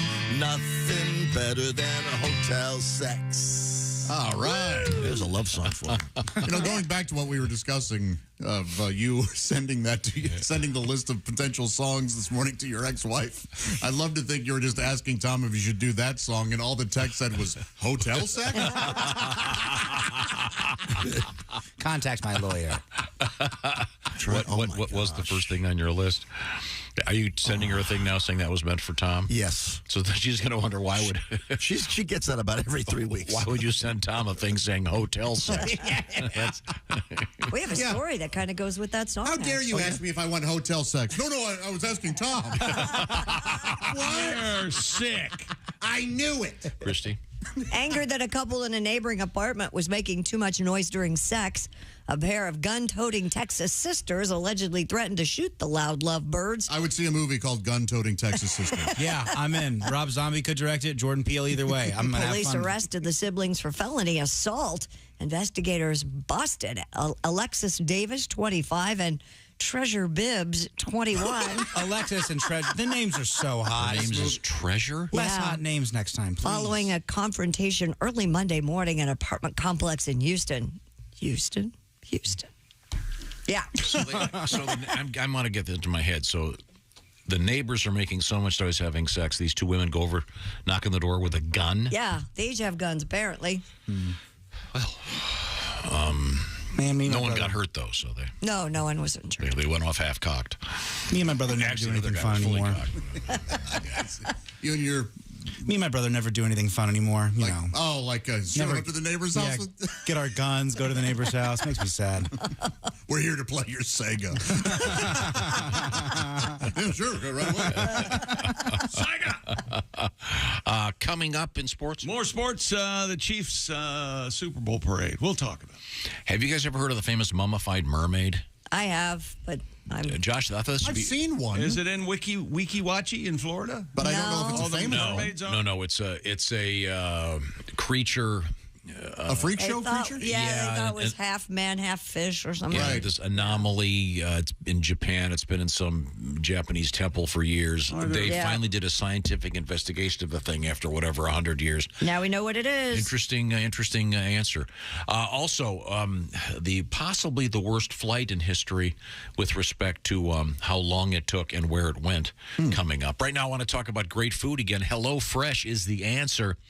You don't want to spend all that time waiting in line at the grocery store. You don't want to spend all the time just wandering around the grocery store trying to find stuff to make your food palatable and great. HelloFresh, what they're doing here is they are providing restaurant-quality food. You put it together, but they do the shopping, they do the measuring, they provide the recipes. The spices are in little packets, so everything is ready to rock. Whatever your food lifestyle is, you're going to find it every week with 40 different weekly recipes to choose from. And again, they do the shopping, they do the measuring. Whatever you're into, if it's comfort food, or maybe you're vegan, or maybe you want low-cal or low-carb, HelloFresh is your answer. Eat well, save money with HelloFresh. Willie, what are you working on over there? One of my favorites, the pork sausage and shingled potatoes with broccoli and balsamic glaze. HelloFresh sends you 6 ingredients. Put those together in 4 easy steps. In just over a half hour, you have this delicious sausage dinner that you made at home with help from HelloFresh. Some new stuff ready in just 15 minutes. The Southwest Pork and Bean Burritos or the Falafel Power Bowls. Get the details. HelloFresh.com/BT Show 65. Why the BT Show 65? That'll knock 65% off the cost, plus that includes free shipping. The code BT Show 65. HelloFresh.com/BT Show 65. Great food, and it's guaranteed to be fresh. And like the old commercial used to say, and I helped. Great for date night, great for helping the kids learn how to cook. And you're getting restaurant quality food. They're going to clean their plates. BT Show 65, like Bob Tom Show 65. HelloFresh.com/BT Show 65. Also coming up in the news, I don't know if you saw this one, dog versus shark. I saw that. Yikes. Coming up, this is the Bob and Tom Show. Good morning, sunshine. Bob and Tom 24/7, 24/7, 24/7. Hey, thanks so much for joining us here on the Bob and Tom Show. Again, on a Monday, President's Day. It's February 20th. My name is Mark Allison. Hope you had a great weekend. Thanks so much for coming in and joining us here on a Monday morning with Greg Warren on the way. Pat Godwin on his way to Big Brothers Big Sisters fundraiser coming up in Lancaster, Ohio. That's Saturday, February 25th. And Willie G., Brown County Playhouse in Nashville, Indiana with Pat Godwin. That's coming up on Friday, March 10th. Mark your calendars. And this Saturday, February 25th, Greg Warren going to be at Laughs at the Lincoln in Belleville, Illinois. That's GregWarrenComedy.com. And Greg Warren, our guest later this morning, right here on Bob and Tom 24/7. Hi, everybody. Christy Lee with your Bob and Tom Entertainment News Update.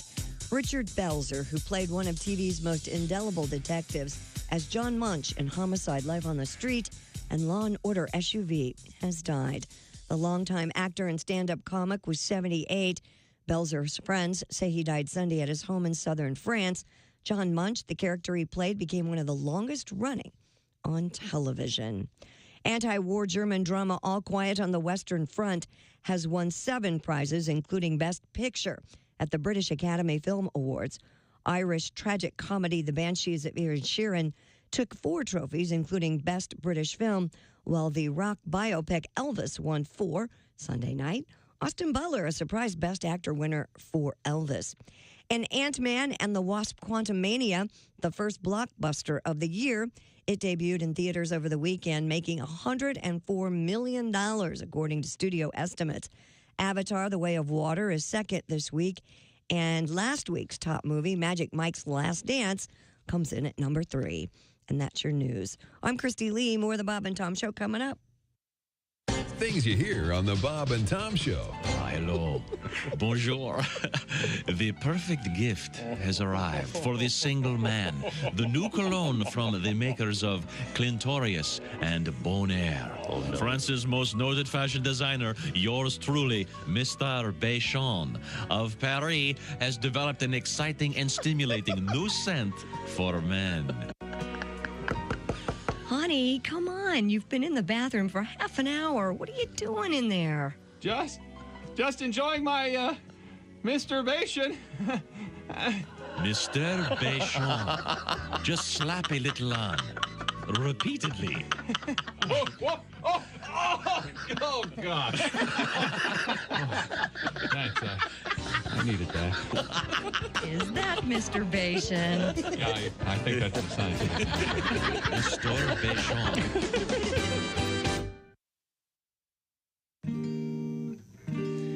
Hey, this is Henry Phillips, and you're listening to Bob and Tom 24/7. Well, what else would you be doing with your time?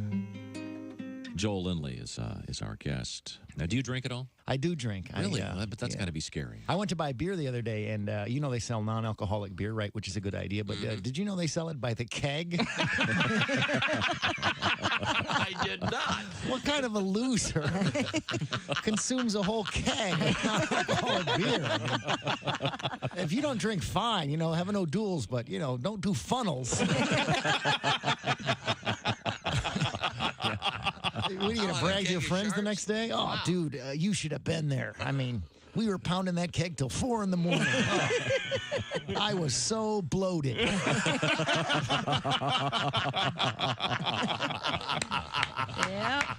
Then I drove everyone home.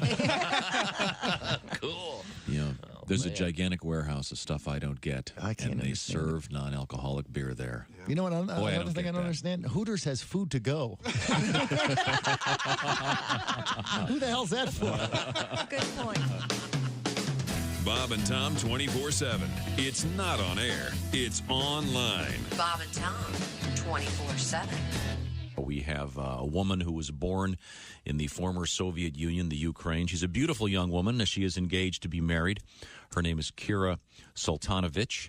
You're getting married. Getting married. You want to have kids? You want to have kids right away? Definitely want to have kids. Do you have any nephews or nieces? I do. I am a great aunt. Mm-hmm.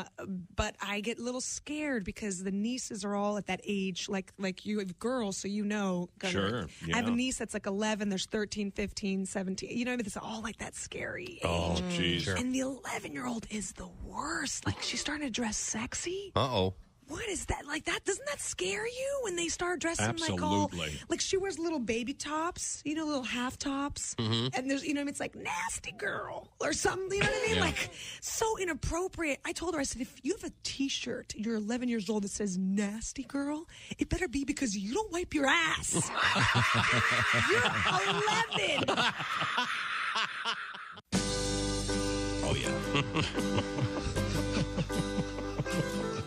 And the sign said anybody caught trespassing will be shot on sight. So I jumped over the fence and yelled at the house, "Hey, what gives..."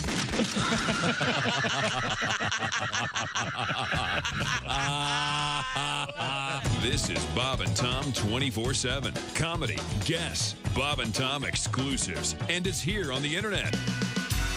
Hey, welcome back to the Bob and Tom Show. At the news desk, it's Christy Lee. Hi. There's Pat Godwin in the performance room. Hello, chick. Hey, there's Josh Arnold. Hello.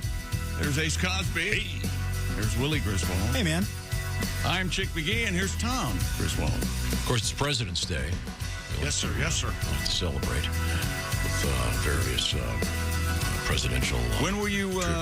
Who was president when you were born? Eisenhower. Yeah, Eisenhower. How about you? Yeah, Eisenhower. 57. Can you name all the vice presidents since you were born? Oh, geez. God. Vice presidents? Nixon, Johnson, Agnew. Humphrey. I always forget LBJ and Humphrey. Agnew. Jimmy Carter, and Mondale? Ford. And there was Remember no that? deal. Yeah, Remember there was that, no deal. Yeah, that's right. Spiro Agnew got caught taking a $40 bribe or something. He's gone pretty. That's quaint these days, isn't it? Yeah. It's not. And I think we still have. Remember when Rockefeller? Nixon was he actually vice president? Yeah. Huh. Of course. I thought that was a bad dream or something. No. Well, let's. Here's President Ford at the time. My fellow Americans, our long national nightmare is over. That's when played football, University of Michigan. You know, Nixon appointed him vice president, and then he pardoned Nixon. There was no deal, though. Okay. Oh, and then I forgot about this. St. Louis Blues. What does this have to do with anything? They lost real bad this weekend. I thought we were in presidential trivia.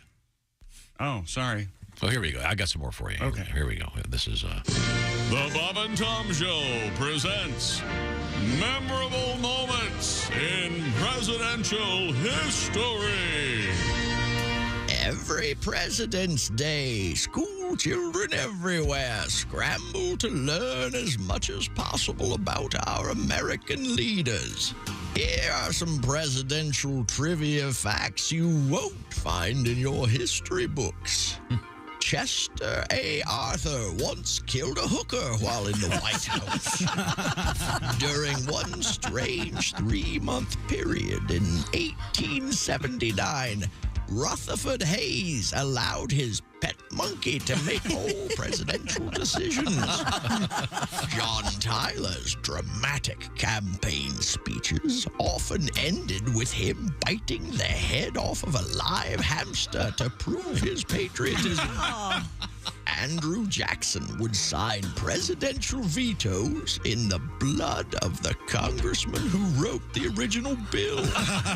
And Martin Van Buren was known for his love of dog fashion. This has been Bob and Tom. Memorable moments in presidential history. That's the kind of accuracy we want. Sure. When it comes to the presidents and the vice presidents, et cetera, et cetera. When Van Buren was on the job. Could you? Hello, Bob and Tom Show. Well, this is Dick Hitzwater sitting in for Ed Cetera. And this is a Some Other News special President's Day review. Oh, good. Yeah, let's start with some President's Day fun facts, huh? Grover Cleveland was the only president to take the oath of office while wearing a beard of bees. Oh, wow. He did it twice while being sworn in for 2 non-consecutive terms. Oh, that's right. Now, before becoming president... Okay, here's a fun fact then. Before becoming president, Harry Truman spent most of his time riding around in a van with a few friends and a giant talking dog solving mysteries. Really? Before football helmets were invented, Warren G. Harding was a star halfback on his college team wearing a halved honeydew melon. But that protocol tent was packed. William McKinley acquired Puerto Rico after winning a series of bare-knuckle fistfights with a member of the Fair Play for Cuba Committee. Wow. There's one. Every 2 weeks, Richard Nixon cashed his presidential paycheck at a local convenience store where he spent most of it on Slim Jims and scratcher tickets. Oh. More fun facts. Porno star John C. Holmes has stated in numerous interviews that his famous back entry technique was based on President Chester A. Arthur. Oh, wow, okay. who knew? And finally, Bill Clinton once attempted to change the national anthem from the Star Spangled Banner to Let's Get It On by Marvin Gaye. All right. Here's a clip of him singing that. Oh, let's get it on. This is Dick Hitzwater sitting in for Etc. And this has been a Some Other News special. President's Day review. Bye, kids. Now, back to Vice President's chick. Do you remember... where was I? Do you remember who Jimmy Carter's Vice President was? Mondale, right? No. Right. Yeah, okay. George Bush, the elder. Reagan Bush? No? No. Well, yeah, but who was George Bush when he was president? The elder George Bush. I do not remember. Remember that whole thing? Dan Quayle. Dan Quayle. With How a could we Q. forget that? Yeah. Bill Clinton, of course, the vice president was. Right. Mondale? Gore. Save the Clouds. Mondale. Al Gore, right? Al Gore. Yeah, Billy was correct. Man who invented the internet. Yeah. The younger, George W. Bush, his vice president was Dick Cheney. There you go. Yeah, he brought the heat, man. He was the real president, right? Damn right. You don't want me to call Dick in here. He brought the heat, baby. Damn right. Okay. You know my Al Gore story? So Josh and I are at what can only be described as an art theater, where they have these different type of movies. They're very artsy. The fancy one with the sparkling water like and the A24 and stuff. $15 like that. popcorn. That studio does a lot of. Right. So there are a lot of liberals in the crowd, I would guess. You would say. Dirty, stinking liberals. Well, yeah, no, it tends to. Yeah, sure. It tends to skew that way. Right. Older individuals, I think, and they showed a. Was it the first one or the second one? Yeah, we were seeing a movie in this little trailer for the sequel to An Inconvenient Truth. Inconvenient Truth. And Josh says at the end of the trailer, I don't remember what I said. Boo! How do you not remember that? Well, I just remember you could feel how rapt everybody in the theater, because it was like a sold-out theater, and everybody was just they just loving it. Did they find that humorous? No, not a word. No, not an attaboy when he booed, nothing. Yes. No. Okay. There's that young man interrupted. They were saying the world was ending, and I was so happy until that young man ruined it. Not even a laugh. I was so thrilled. Okay. Finally, in sports, it appears that some Kansas City Chiefs fans do not enjoy Patrick Mahomes drinking while on a float in a parade. Oh, did he have too much fun after winning the Super Bowl? Did he have a good time with his friends after working hard? Willie? Last week, Mahomes and several Chiefs players were seen getting tipsy during the team's Super Bowl parade in Kansas City. I had every right to do so. Actually, Patrick Mahomes almost fell off the bus. And on Sunday, the Kansas City Star decided to take up this cause and published angry letters from Chiefs fans who were disappointed to see Mahomes drinking in public. This is from the Star. I'm not opposed to drinking, nor naive enough to think our football players don't drink. However, it is completely unnecessary to let Chiefs players drink during the Super Bowl parade. It should not have been allowed by Coach Andy Reid. It starts and ends with him and the team's ownership. The main reason that a drinking chief is not a good role model for young fans who are there to see their heroes. Second, even the adult fans don't want to see drunken players. Sure they do. Are you sure about that? And third, tragic things happen when drinking is involved. Well, that can be the case, but my gosh, it's a... Meanwhile, here's a drunk Travis Kelce. If you knew the Chiefs were going to win the division, let me hear you say, hell yeah! Hell yeah! Travis, everyone. So I think they're calming down now, but there you go. That's what's happening in Kansas City. What do you think, Tom? All right. You're for them drinking in public. I don't care. Actually, Tom Brady, Mr. Perfect. He was trash. Yeah, he was. A couple These years guys ago, have been almost through the living Lombardi. a life of privation In the the lake. entire season, watching what they eat, staying physically fit. They're some of the greatest athletes in the world. So they win their championship, their lifetime goal. Yeah, they're going to get loose a little bit. Yeah. They're not driving. They're on the back of a float hay wagon or whatever the hell it is. So they get a pass, do they? Because they're athletes, huh?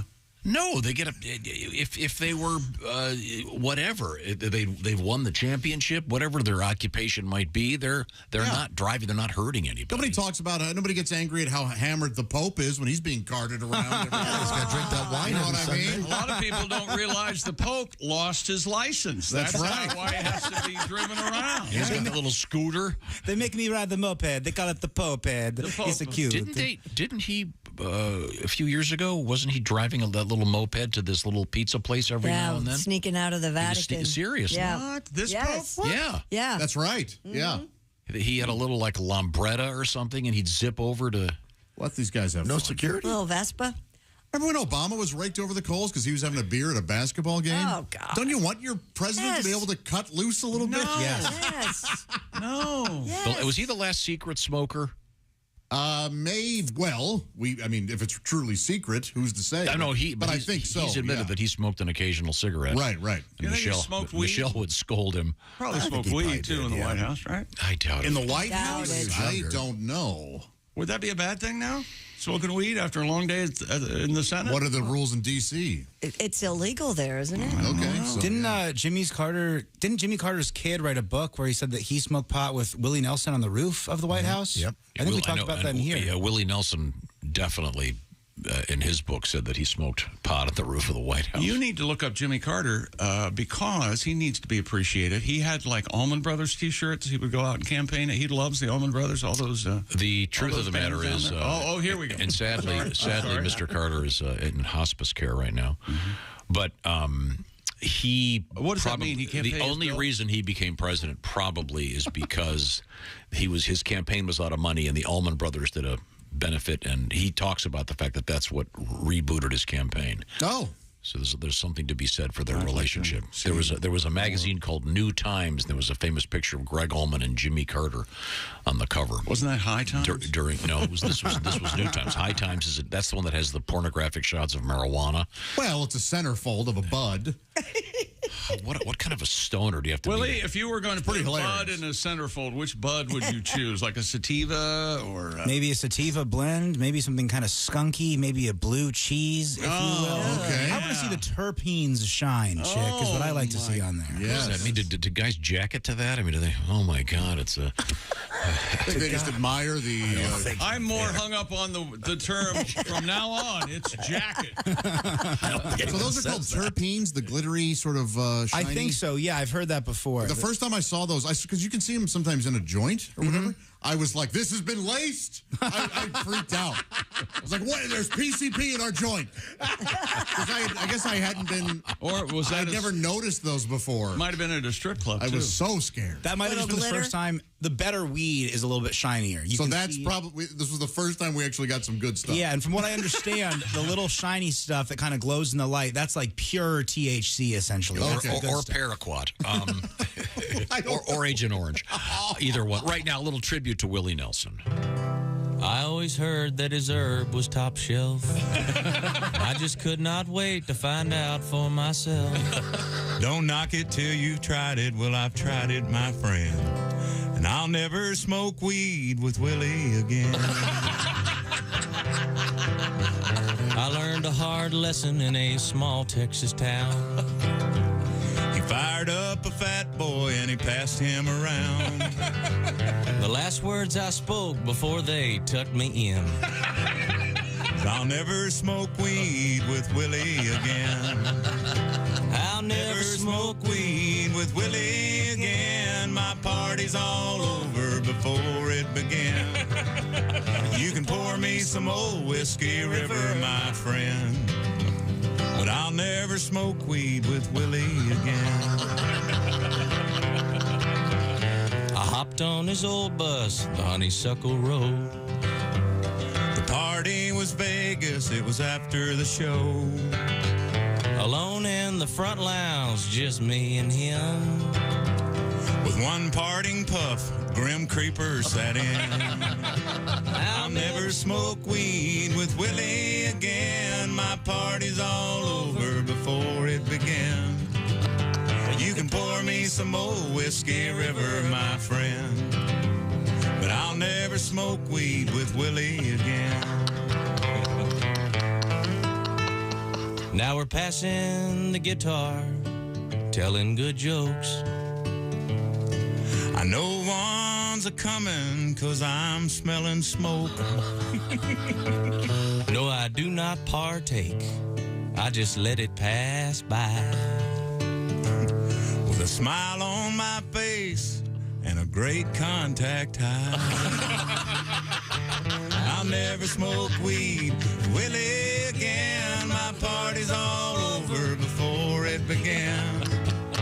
You can pour me some old Whiskey River, my friend, but I'll never smoke weed with Willie again. In the fetal position, with drool on my chin. I messed up and smoked weed with Willie again. That's Toby Keith, Scotty Emmerich, live in the studio with recorded smoking weed with Willie again. Not sure which Willie that would be. He may or may not have braids. May have smoked the weed on top of the White House in the Carter years. Might be your son. Could be. Who knows? Could be Willie G. I don't know. Coming up, Mr. Pat Godwin's going to be out and about. We want Johnny Loud. We want Johnny Loud. He's going to be Johnny Loud. Saturday, February 25th, Big Brothers Big Sisters fundraiser, Lancaster, Ohio. And then March 10th, Brown County Playhouse in Nashville, Indiana with Willie G. That'll be a great show. Greg Warren's going to be our guest a little bit later on. And Greg has some gigs coming up Saturday the 25th at Laughs at the Lincoln in Belleville, Illinois. We'll find out what that's all about. Is that at the cemetery? No. Oh, okay. That'd be kind of rough. Belleville's a cool little town. Okay, good. We'll Hey, talk. who's here from out of town?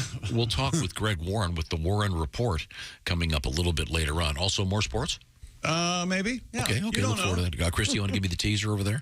Coming up, I have an update on our owl in Central Park. I don't know if you heard about the latest. Is this on the one that Flacco. escaped from the zoo? Yeah. Yeah. And he's roaming free, and they've been trying to catch him. I don't know why. We'll find out more about that. And our mummified mermaid has been debunked. We'll have that. Okay, and beaver news from Michigan. Okay. Hot beaver news coming up.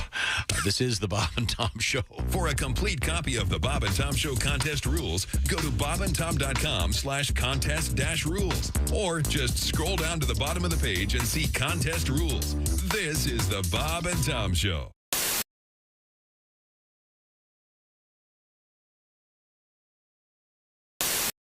You got the guitar out. You say you have a new song? Yeah, I got a new one. Just got finished recording this for upcoming CD. Okay. All right.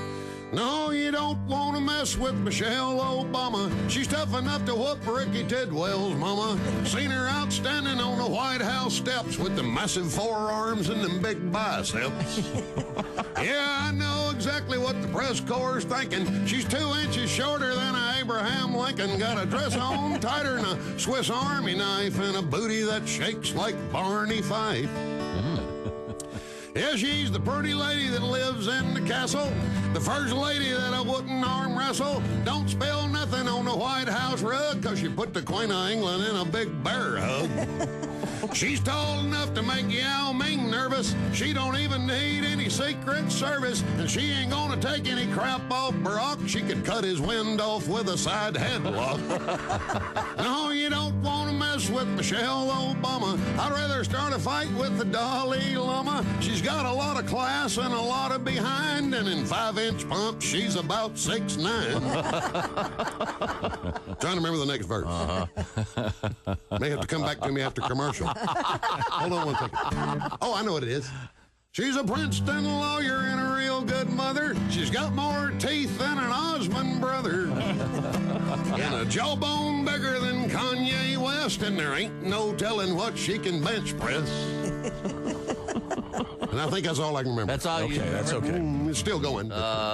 It's a work in progress. I'll think of it here in a second. It'll hit me when you're in the middle of commercial. All right, yeah, that's fine. Comedian Tim Wilson is here with us, and Tim has his guitar out, obviously, and he's going to be... She knows all the wrong buttons to push. She's read more books than Laura Bush. Got a right arm I'm bigger than Maria Shriver, and she put Oprah Winfrey in a pile driver. No, you don't want to mess with Michelle Obama. You don't want to mess with Michelle Obama. You don't want to mess with Michelle Obama, comma, period. I think that's the end of it.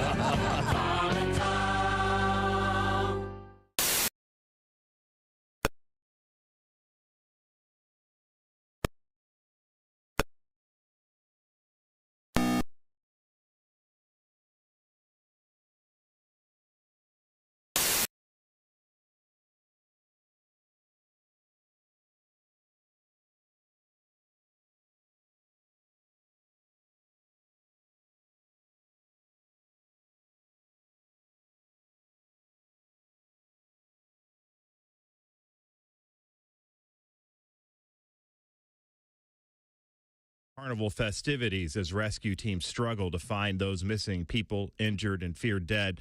Parts of the state received more than 23 inches of rain in just one day. Brazil's president said he will visit the region later today.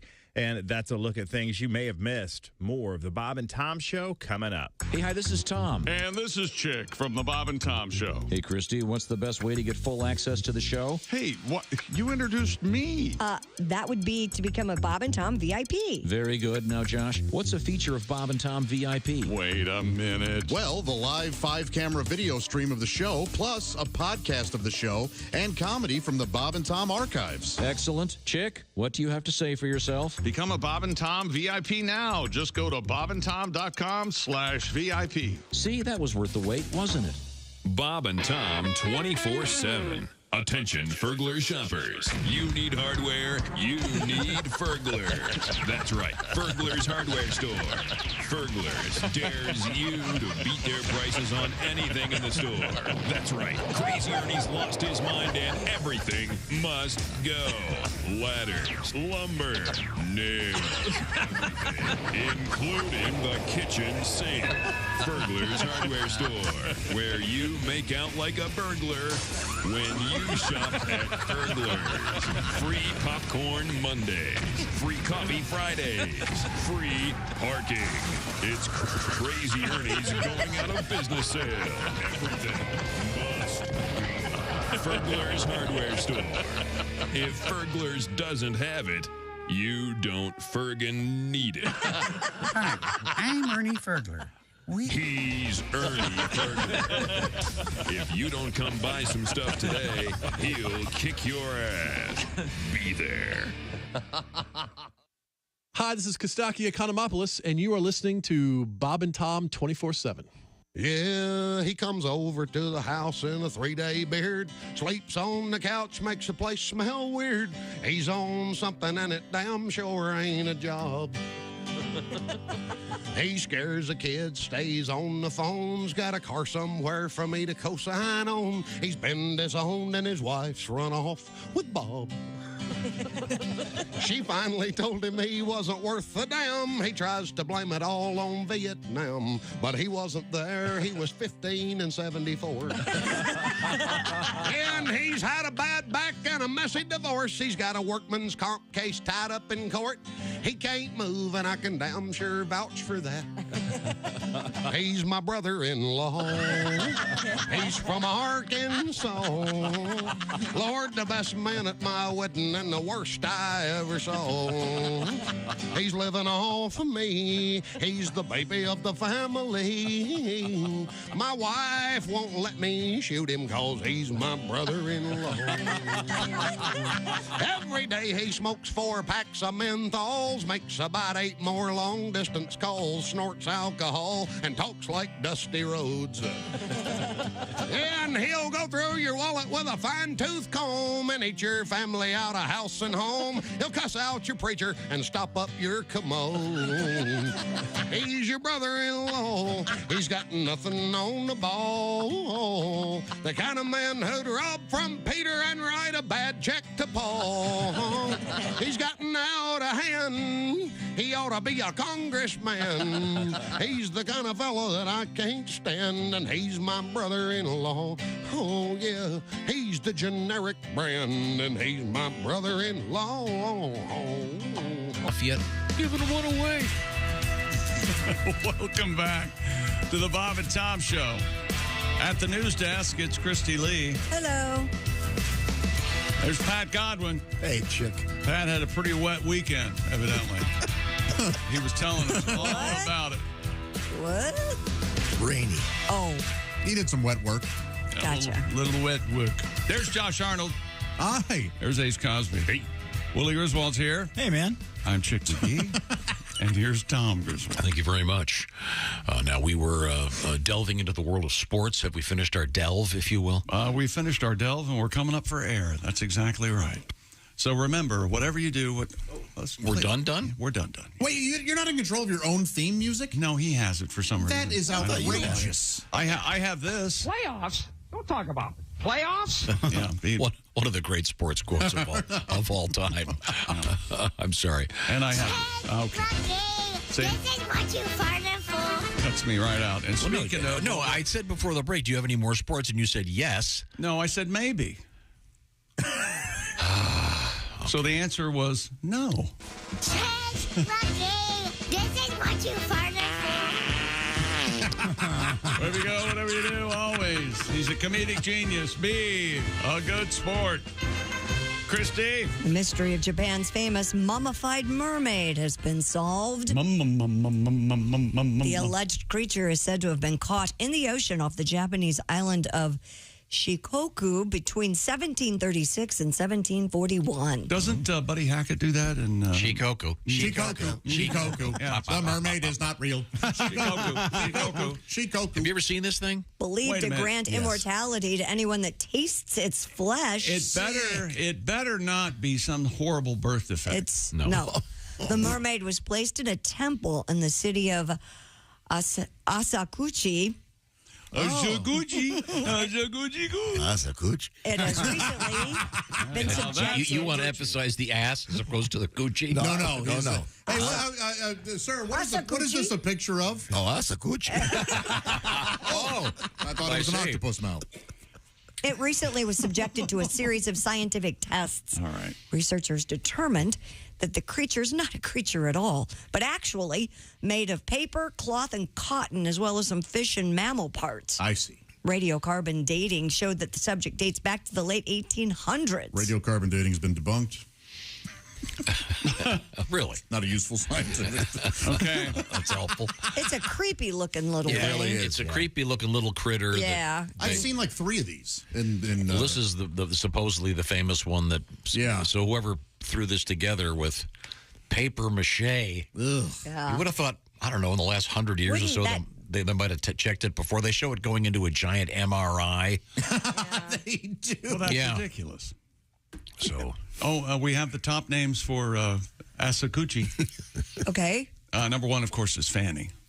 English. This is a translation of the name of Asakuchi. And then 2 is, Yeah. Sweet. Vag. Bits. Huh. Minky? M-I-N-K-Y? Minky? Can I say on Minky? Is that your Minky? Bajingo. Bajingo. B-A-J-I-N-G-O. Who would ever... Foof? Let me get a hold of that. I like that one. Foof? What about Foof? F-O-O. Yes, Christy, what? Nothing. I want to foof. I want to foof you. Yeah. Thingy, vajayjay, kitty. What are you looking at? This is slang for Slang for vagina. For, You've heard bean, right? Well, that's a certain... Yeah, but that's a certain area of That's an area that of the no foof. man has ever found. That's I like right. foof. We're going to start Mary foof. Ellen. Call her the old Mary Ellen. You ever heard that? No. All right. What did Mary Ellen do that she's... I don't know. Downstairs? Okay. I've heard downstairs. You've never heard the old phrase, I can't do anything this week. Mary Ellen's gums are bleeding. You know that classic. Penis flytrap? Okay. Hello, Bob and Tom Show. Hey, Bob and Tom, it's Donnie Baker. Hey, Donnie, how are you? Happy President's Day. Yes, you sir. too. You too. Yeah, it's serious business in our house. My mom Phyllis still has a Dukakis sticker on the back bumper of her Ford Escort. Really? Wow. Yeah, she always jokes, well, at least it still runs better than he did. Good point. Yeah, but sometimes it starts a holy war, Tom. If my Aunt Putty's in the house, because she voted for Kissinger. I think it's why we're still getting junk mail from Rick Santorum regular. Anyways, I heard Pat's song today about hotel sex. It's pretty good, Pat, but I hate to call Quincy Jones on you, but it could have used some horns. Oh. I swear to God.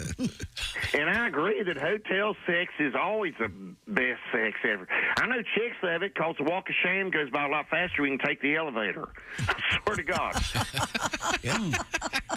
You know, I always had this fantasy about, like, checking out of a hotel and locking eyes with one of the maids that's working there, and she starts mumbling in Spaniard because she's in distress and late for her smoke break, and then she starts calling me Poppy, asking me to help her move a mattress or fetch some towels.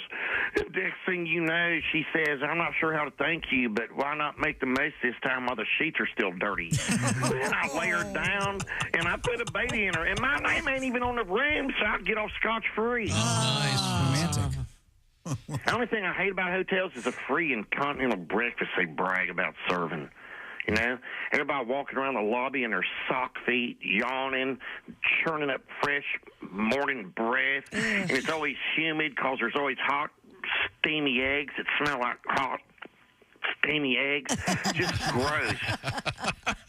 And that nasty smell of that cheap coffee like somebody's brewing a fresh pot of peat moss. But then slimy eggs and sausage slabs you could use as poker chips. And nothing like a plate full of failure to start your morning. You know? I'd rather eat the free USA Today. I swear to God.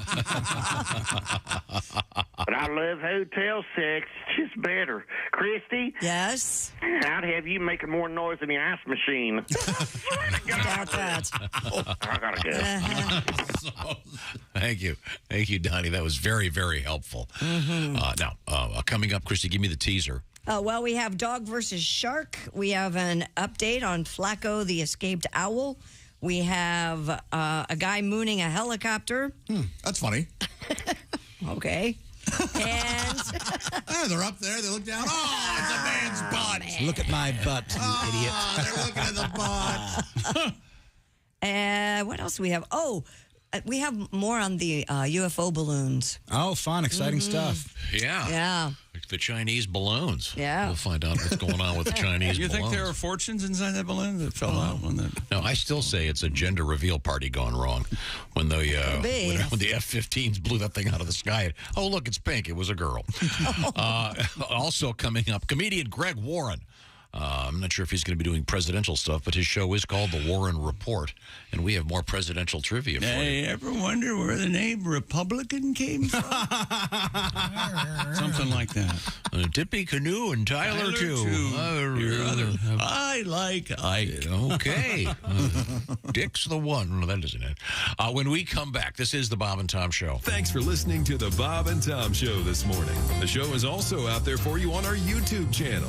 Watch and subscribe.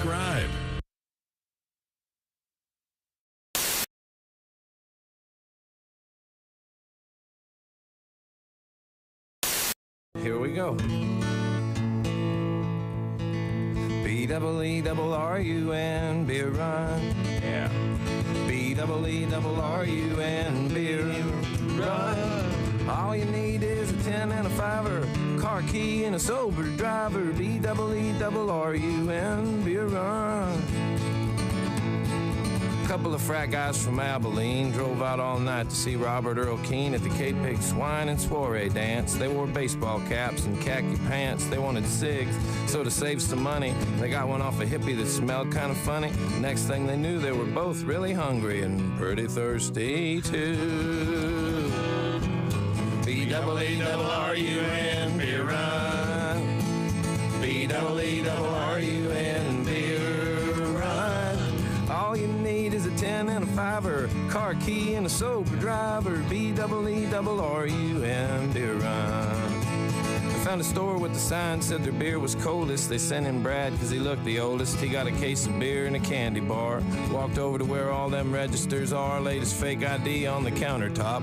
Clerk looked, he turned, he looked back up, he stopped. He said, "Kid, I'm not gonna call the cops, but I'm gonna have to keep this card."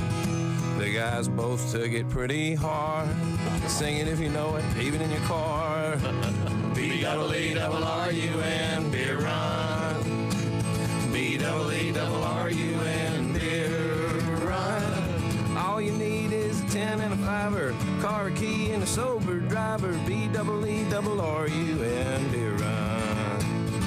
Met this other old hippie named Sleepy John. He said he was the guy from the Robert Earl Keen song, so they gave him their cash. He bought him some brews. It was a beautiful day out in Santa Cruz. They were feeling so good, should have been a crime. The crowd was cool and the band was prime. They made it back up front to their seats just in time to sing with all their friends.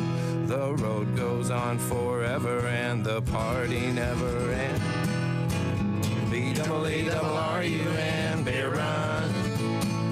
B-double-E-double-R-U-N, beer run. All you need is a 10 and a 5-er, a car, key, and a sober driver. B-double-E-double-R-U-N, beer run. B-double-E-double-R-U-N, beer run. Yeah. Oh, hello. There it is. Wow.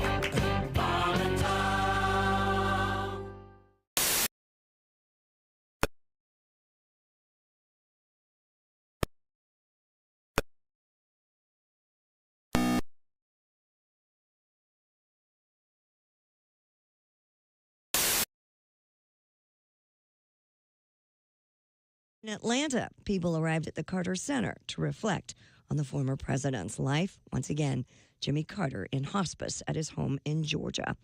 Meta is testing a new subscription service that would let Facebook and Instagram users pay for a verified account, similar to Twitter. Meta CEO Mark Zuckerberg announced Meta Verified on his social media Sunday. Testing will begin in New Zealand and Australia this week and will roll out to other countries soon. For $11.99 per month on the web or $14.99 per month on Apple and Android operating systems, Meta will use a government identification to verify a user's account and give that account a blue badge. And under court order, the FBI has released a trove of photos, videos, maps, and other documents involving its secretive search for Civil War-era gold. The FBI excavated a remote site in Dents Run, Pennsylvania in 2018 after sophisticated testing suggested tons of gold might be buried there. The government says the dig came up empty, but a treasure hunter believes otherwise. Dennis Parada fought for the release of FBI records on the dig, and he's now gone to federal court to accuse the FBI of distorting key evidence and improperly withholding records.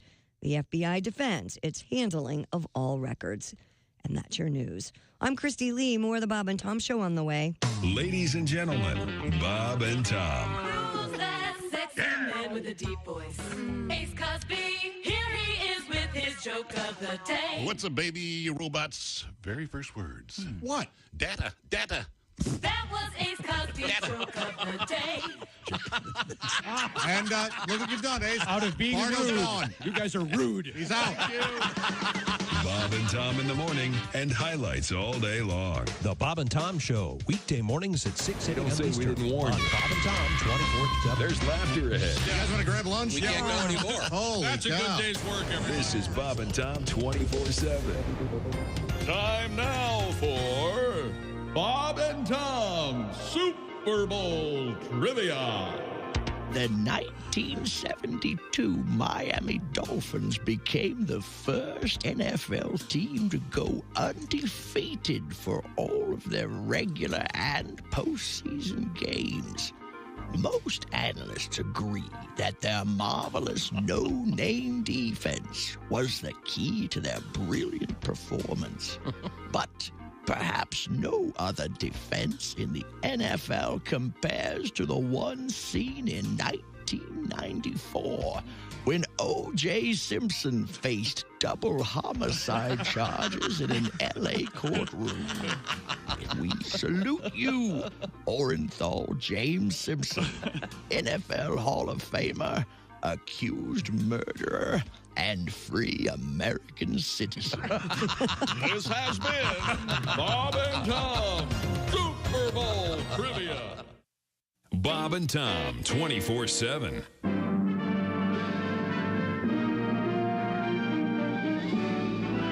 Spanning the globe to bring you the constant variety of Loads of curvy cleavage on display.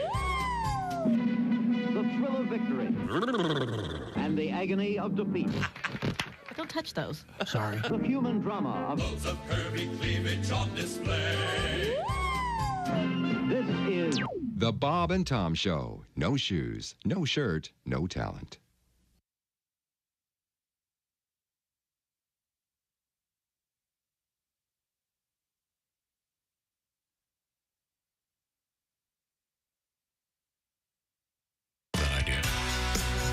Welcome back to the Bob and Tom Show. Christy Lee at the news desk. Hello, Chick. Hey, there's Pat Godwin in the performance room. Hey, Chick. There's Josh Arnold. Hello. There's Ace Cosby. Hey. There's Willie Griswold. Hey, man. I'm Chick McGee, and here's Tom Griswold. Just heard from Donnie Baker, and Donnie's back up and running out on the road. This is cool. Donnie is going to be at the Capitol Theater in Burlington, Iowa, coming up this Friday, Saturday, at One Event Center, Quincy, Illinois. Cool. And I just got this nice letter here from somebody whose name is, there we go, Jack. Hi, Jack. From Linden, Pennsylvania. You have to say hello, Jack. Yeah, you're right. But Is his last name Mahogoff? It's not Mahogoff. Huh. Is it? No. Oh, yeah. Jack it. That's right. We're using Jacket. Go Jacket. Jack, I'm so sorry. Thanks for taking the time and trouble to write, Jack. Whatever, Jack.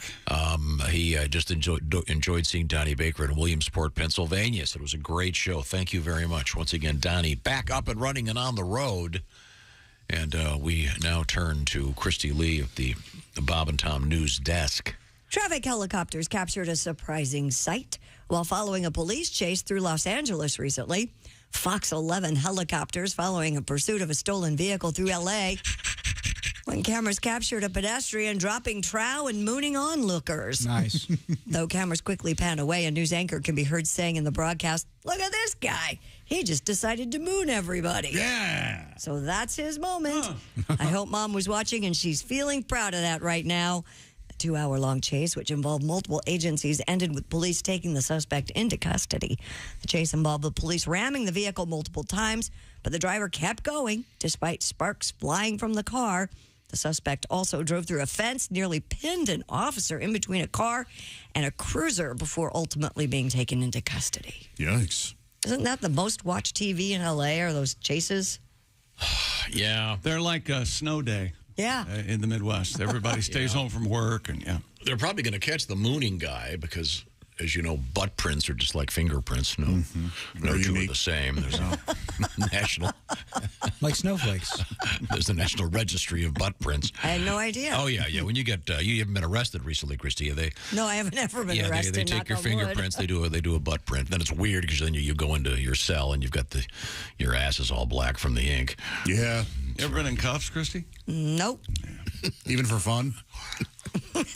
No. Oh, okay. No. Not yet, huh? Cuffs, front seat. Right here. Coming up, we're going to talk with At least you're in comedian the front Greg seat. Warren, and we have a politically... we're talking about presidents. Yes. So therefore, we can extend it to politics. This comes to us from J.W., who writes, "I went to see Greg Warren in Monticello. Oh, he wants his money back?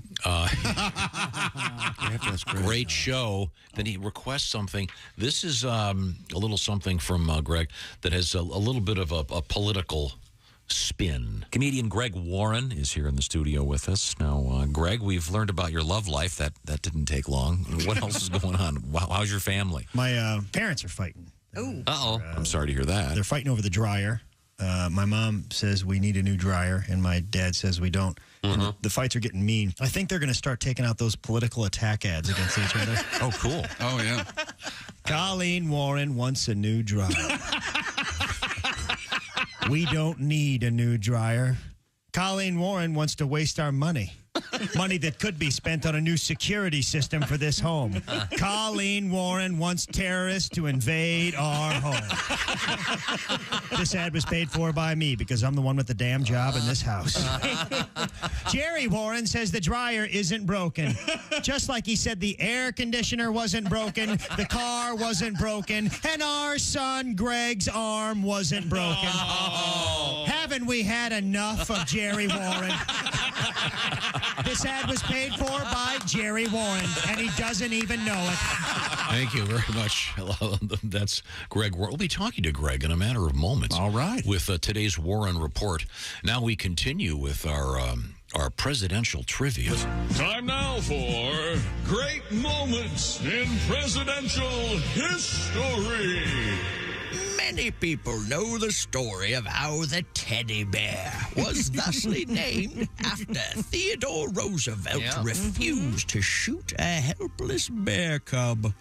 But did you know that the game of Hungry Hungry Hippo was created after inventor Milton Bradley witnessed William Howard Taft plow through 5 stacks of pancakes at a political fundraiser? I did not know that. I did not know that. This has been Great Moments in Presidential History. Thank you very much. Learning a lot about the president. Yes. It's very, very handy. I need all the help I can get. I'm terrible at history. Oh. Terrible. What do you mean? That was a class I was not interested Weren't in. paying attention, were you? Nope, not at all. Okay. Got enough to get I took government, I think. I think I had to take a U.S. history How class. many branches of government are there? 3? That's right. Nope. 2? I don't know. No, you. Has you the got it. president ever also been Chief Justice of the Supreme Court? No. Yeah, I think so, right? Who was Chief Justice? One of the presidents. Roosevelt? Harding? No. Benjamin Franklin. No. Benjamin Benjamin Franklin's a good answer because the He was answer would never be president. neither. Let's go back to the news desk and see didn't what's know. happening. You don't know the answer. He didn't know. Why did you ask a question He you don't know doesn't the know. answer to? I love when he Because does. one of the presidents was also the head of the Supreme Court. Well, who was it? Boy, you should be a politician. Yeah, I know. It was Michael Dukakis. It might have been Taft. I thought it was tasteless in the new All Quiet on the Western Front movie when the tanks were rolling in and they showed Michael Dukakis in one of them. Why would they throw this little joke in there?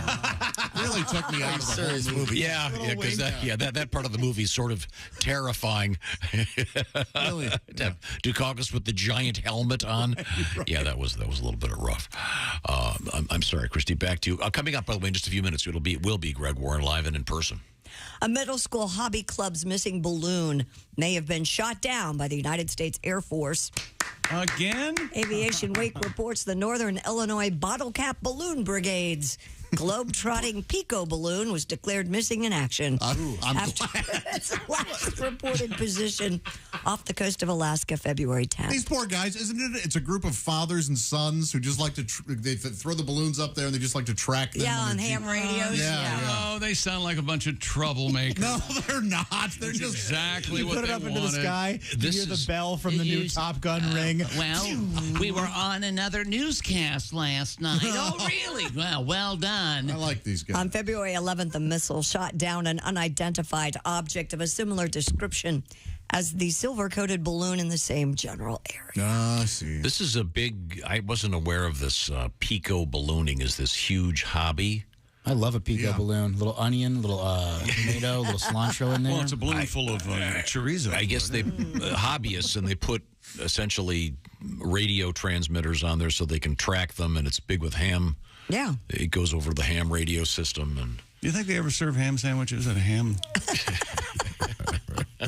no. If they have a convention, that just goes without It's like a saying. little joke. A ham salad sandwich. Remember there was a thing on the internet where they had a peep, like a marshmallow peep in space, and there was a camera on it, and it went up to like, I don't know, 20,000 feet or some crazy height, and then it came all the way back down, and the camera survived, and they had video of it, and it was really...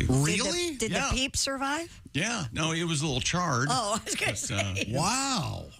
Little peep show. And it was Taft, by the way. It was? William Howard Taft. Yeah. The Macy's Day Parade this year should be interesting. Bunch of Chinese balloons. You wanted to get that in there first, didn't you? That's why. No, I just think it's interesting that they now think that maybe some of these balloons they shot down are these hobbyist balloons. Sure. So, what kind of a hobby is that? Is there any danger of an airplane running into one of these things? No. Or getting sucked into the engine? I bet there is. I mean, couldn't a plane theoretically at night? This should be against the law. Your good pilots know to stay away from those things. This is. I mean, can you see them? Do they show up on radar? I would think. I mean, it's a big Unless clear they're- balloon. I don't know. How far up in the air do they fly? The same people who force you to participate in the Pinewood Derby, bunch of know-it-all fathers, just because these kids have their fathers present in their lives, that they can make their own Pinewood Derby cars, and some of us had to do it by ourselves, and it looked like hell. I think we may have discovered the root of it. No, it's fine. To hell with it. Yeah, my daddy's right here. Oh, well, great. Why don't we find you? Good for him. Why don't we find you a little Boy Scout that doesn't have a dad, and you can help them? No. If this was the Pinewood Derby, some of these balloons there'd be a whole house on it, because the dads get very serious. You know what we're talking about? Well, I had it in the wind tunnel for 3 weeks. Yeah, the dads spraying Teflon all over the car. We have coming up, it'll be comedian Greg Warren will be our guest. Also, we have another flight story. I'm not done with my flight, hunk.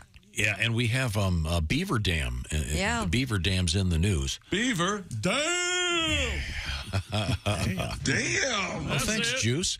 Right now, I want to remind you that you don't want to spend any time today at the grocery store walking around, pushing the cart, desperately trying to find the rutabagas and the frozen French fries and whatever else you're into. This is why. That sounds like a great lunch. Yeah, I was trying to give the variety of. No, you have available. that one where somebody sent you for horseradish tartare or something. Powder of horseradish, and you couldn't find it or something like that. Yeah, that's right. The point is, you don't want to spend a lot of time wasting your life at the grocery store. How about this for a great break? HelloFresh. They do the shopping, and every week more than 40 recipes curated by expert chefs, whatever kind of food you're into, from comfort food to vegan to low-cal or low-carb. They've got it on the menu. They do the shopping. They do the measuring. You put it together, and you've got great, fresh, restaurant-quality food like what you got over there, Willie? Check out the bruschetta chicken with mozzarella crust, bacon, mashed potatoes, and broccoli. HelloFresh sends you 10 ingredients. Put those together in 6 easy steps. In just over a half hour, you have this delicious chicken dinner that you made at home with help from HelloFresh. Great for date night, Josh. Great for with the kids, Christy. It's a lot of fun. And HelloFresh guarantees fresh food. They've got also those new fast and fresh recipes, less than 15 minutes, stuff like Southwest pork and bean burritos, falafel power bowls, from HelloFresh. Committed to quality. Sign up today, 65% off plus free shipping. Wow, that's a lot. 65% off and free shipping. The code is BTShow65. HelloFresh.com/BTShow65. That's HelloFresh.com/BTShow65.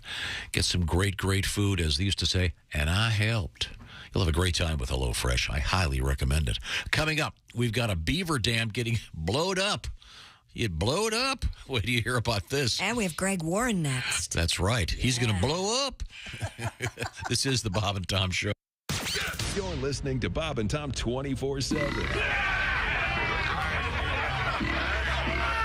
That's awful. Awful entertaining. Central Morning Radio.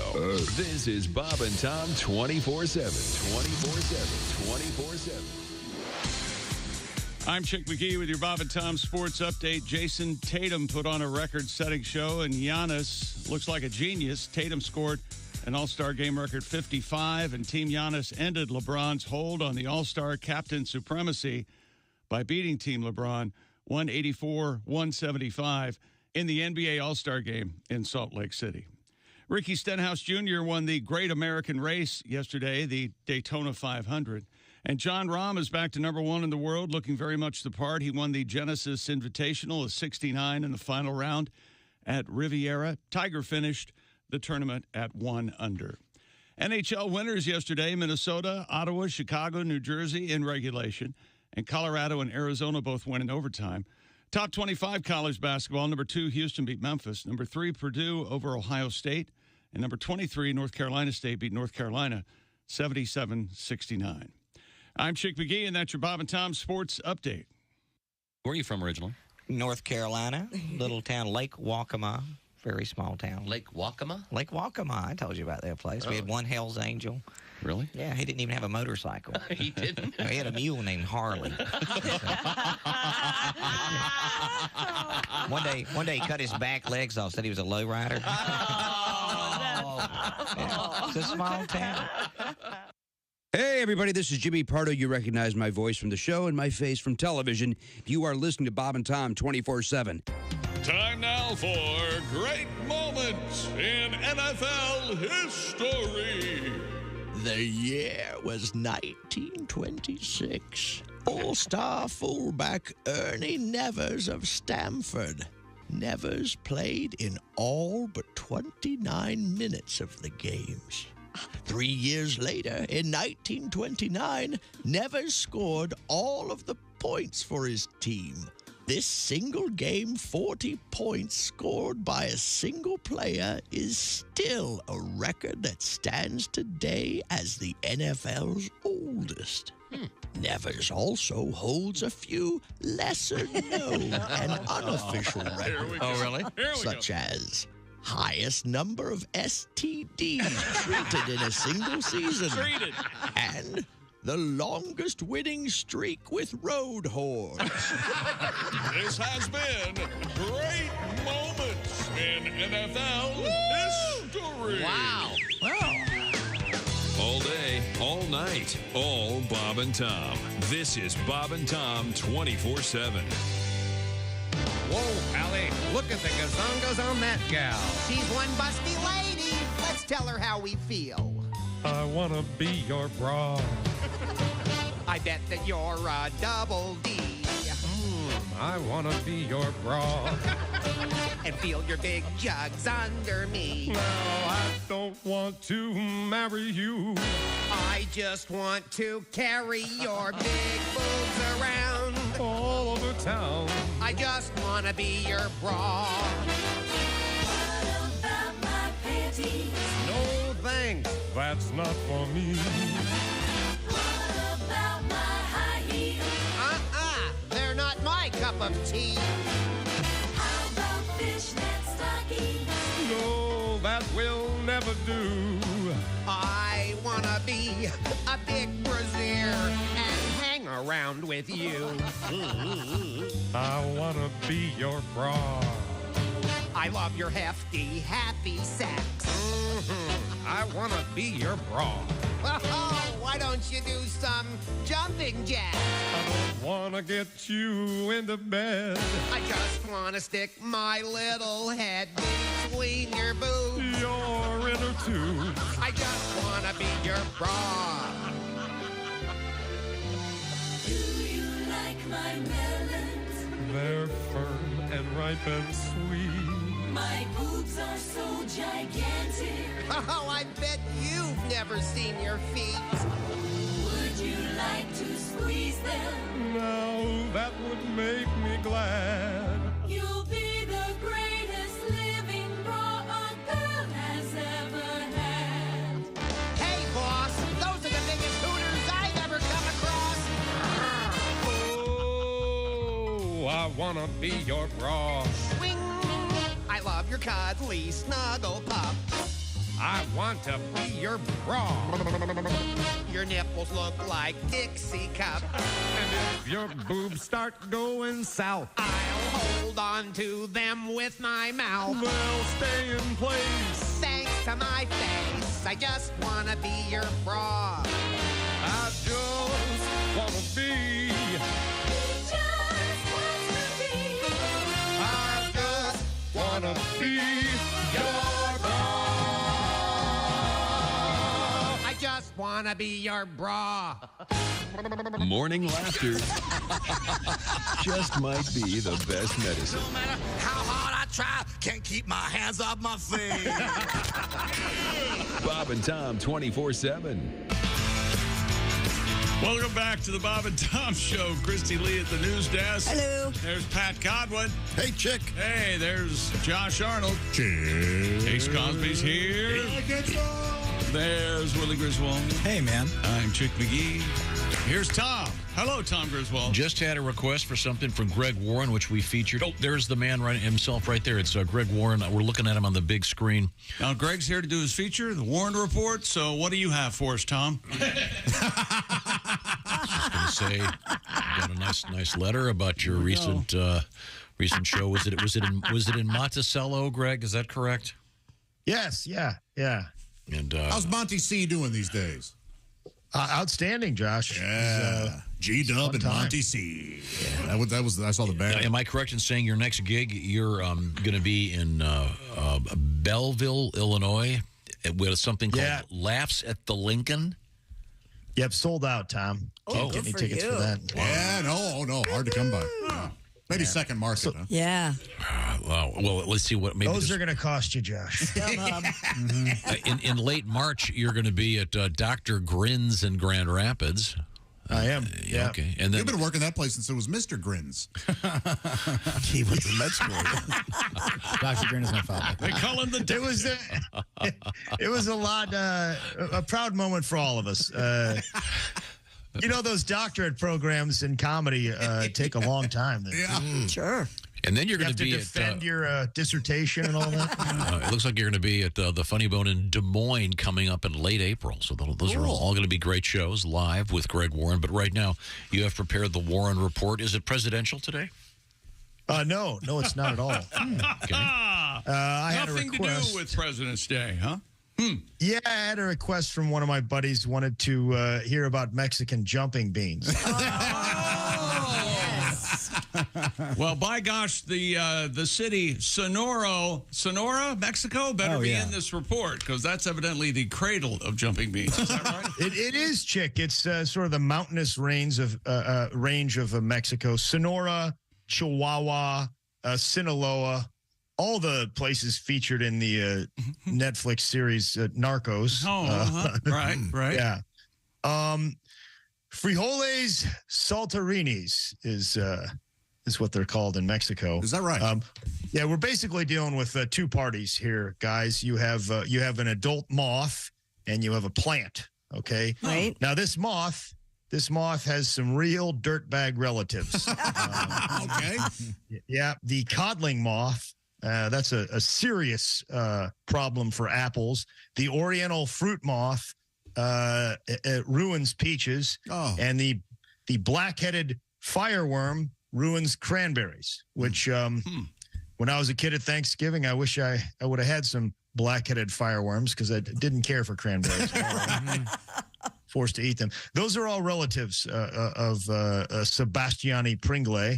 But hey, who among us does not have some relatives that we're not proud of? Didn't Sebastiane Pringle invent the potato chip in a tube? Right. He did.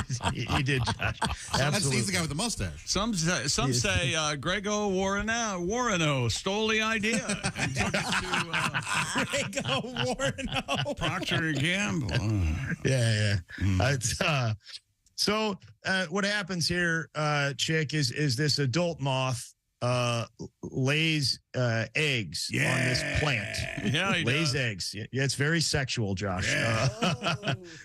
Lays eggs on this plant, and the eggs go into this little seed pod on the plant. Yeah, they do. And and that seed pod spends 6 months in there. It becomes a larvae or a larva or think caterpillar is what I'm thinking. There's a little caterpillar.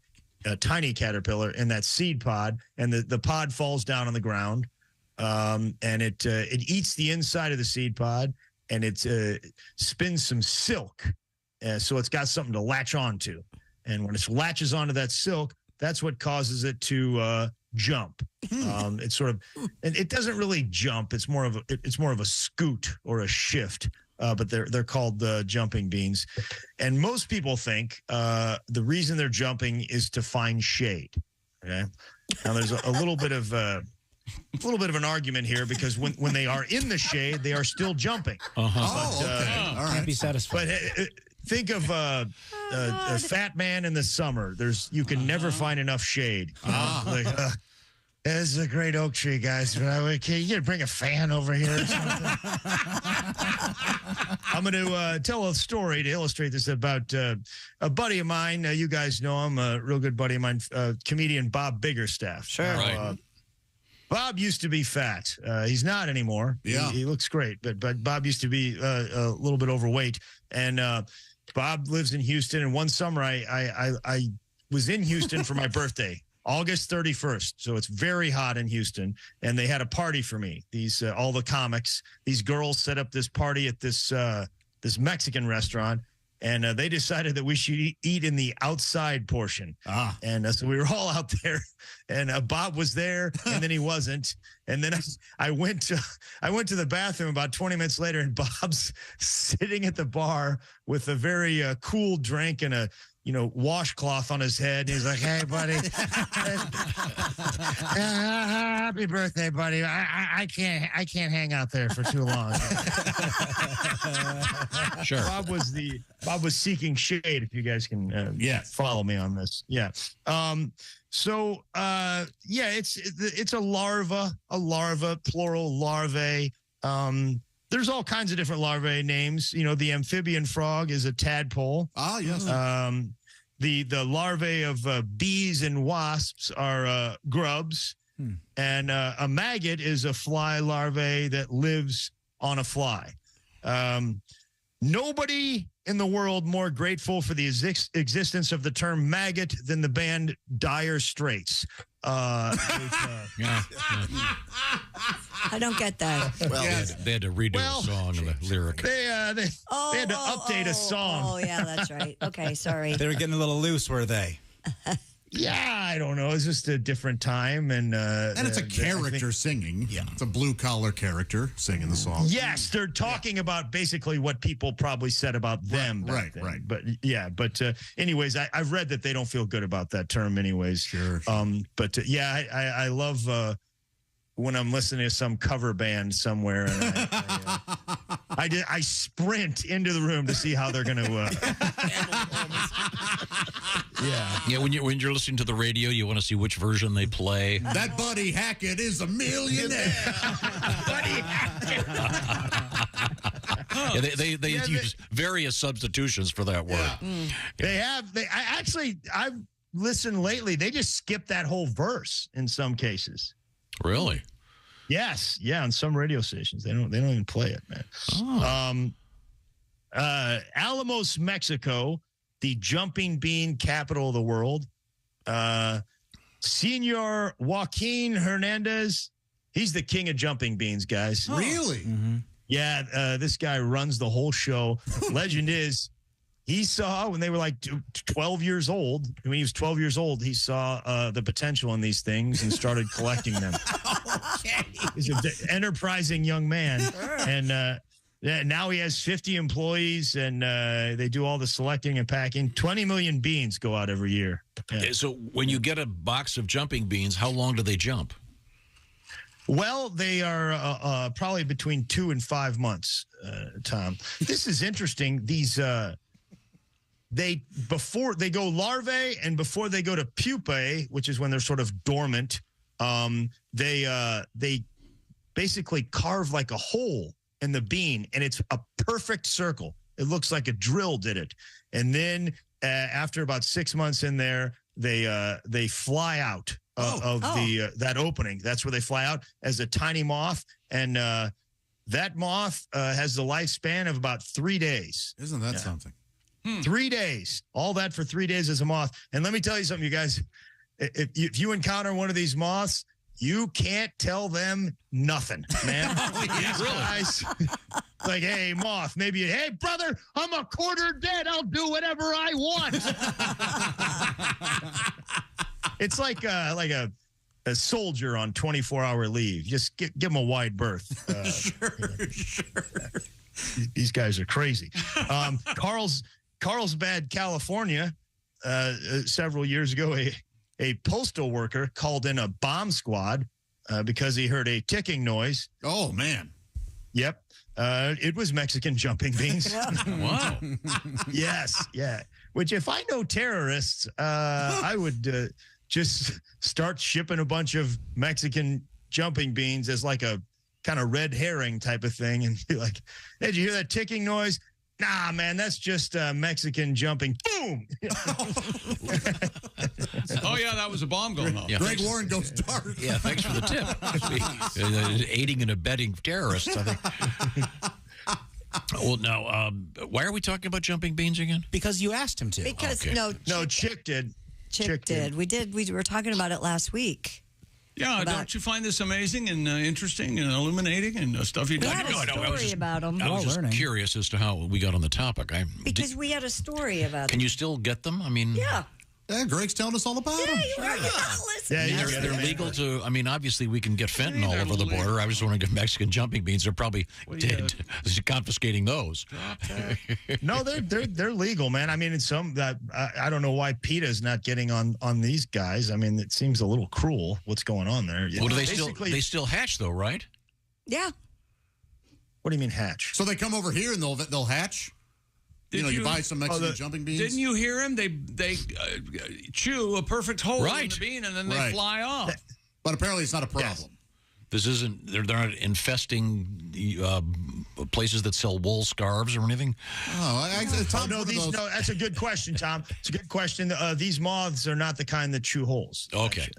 Except for the circular. And Tom, they're alive for 3 days. Yeah, 3 days. Right. They're not going to go chewing scarves if you got 3 days. Well, if you got 100 million of them, I mean, they're hitting up brothels, moths. Exactly. Yeah. Moths. Oh, sexy moths. You've seen these. They're living fast. Well, thank you very much. Thank you very much, Greg Warren. We just featured your fabulous piece about your parents and voting. Very funny. So you're done with Greg, huh? You're done? No, I just wanted to give him a little breather. Really seemed like you were finished with this. So he could look ahead at his notes. You can get 5 live jumping beans from Greg? Jumping Beans Are Us from online. Oh. For $9.95. Who do you think has the market on those clear plastic tiny boxes? That's. Huh? Is that how they're shipped? You know what I'm talking about? Yeah. Have you guys ever bought Mexican jumping beans? There's about 4 of them, and they come in this little clear, perfect square box. No, I'm against the purchase of them because I only look at American jumping beans. I feel like the Mexican jumping beans are taking away from the American jumping beans. But they're taking jobs away from the American jumping beans, Josh. Yes. No hops. They're taking our jumps is what they're doing. No, but you did order them at one point, like as a kid. Oh, I didn't order them, but I picked them up somewhere. Yeah, I've had them here and there. Yeah. Is that right? Same here. Yeah.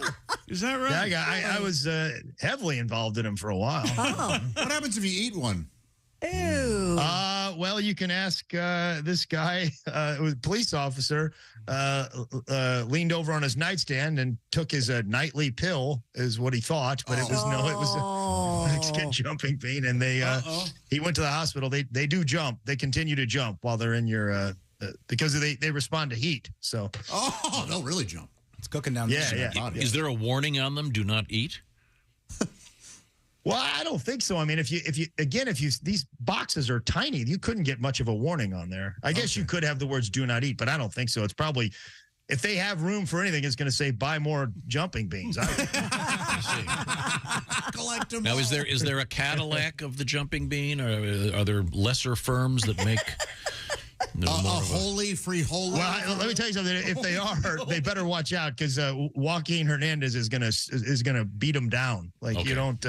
He's the king. Greg, you don't come after the king. Do you remember the St. Louis Cardinal Joaquin Andahar? Oh yeah, man. Well, my brothers and I had fun with calling him walking underwear. We couldn't believe. Couldn't believe how funny. Yeah, that was the guy. He called himself One Tough Dominican. Yeah, he was a character, man. What does that have to do with jumping beans? Nothing. I'm just trying to say anything that will keep Tom from kicking Greg off the air. Tom has wanted out. He can't have minute it. 1. He cannot have it.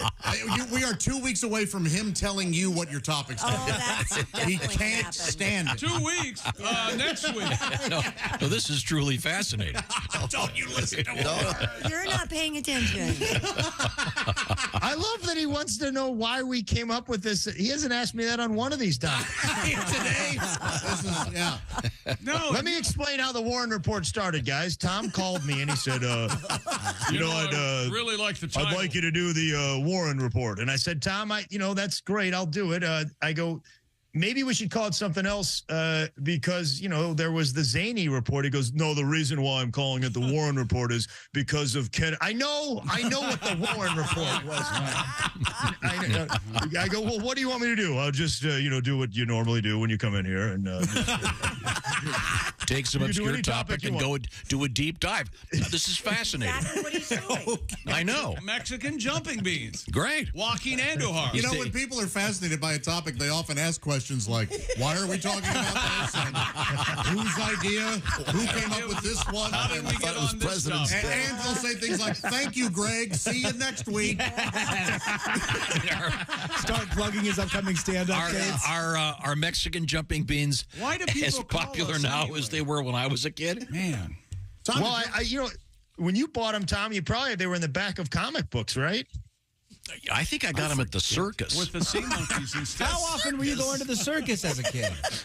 It was a weekly event in my childhood.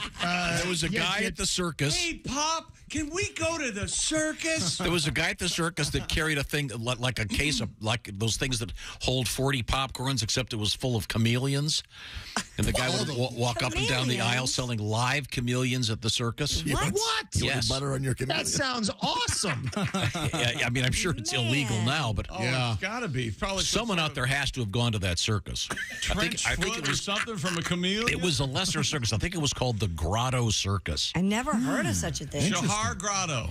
I think you're right. It came to London, too. Something Grotto. Yeah. And I don't approve of the three-ring circus, Greg. I've got ADD. As long as you're asking about circuses, Greg. Yeah. Well, no, I mean, because I can't focus on one thing, let alone, hey, there's some lady hanging from her hair over here on the left. No one's even watching her because there's an elephant over there. One thing at a time, for God's sake. Tom. Did the lady really hang from her hair? Oh, yeah, she's spinning around 50 feet off the ground. I cringe every time I see that Yeah, act. it hurts, doesn't it? I thought you were like, very from a well-to-do family, Tom. Why were you going to the second-rate circus? Your mom. It was the only one available in his neighborhood. Yeah, because we're going to go down to Ringling Brothers only came through every couple of years. Sure. Yep, this year we're going to Farnham and Haley.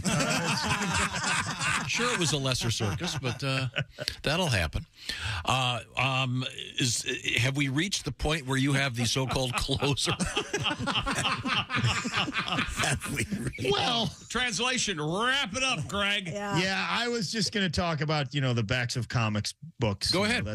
That's where they were sold originally. Were in the back of comic books. They were among the X-ray specs, I believe.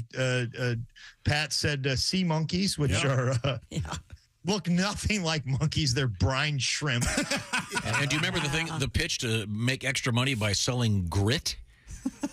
No, that was like a magazine or something, right? Wasn't it? Yeah, I do remember that, man. Because I never had any cash. This is great. Just a pyramid scheme for kids. Grit. The coolest thing, I think, that there was like an actual.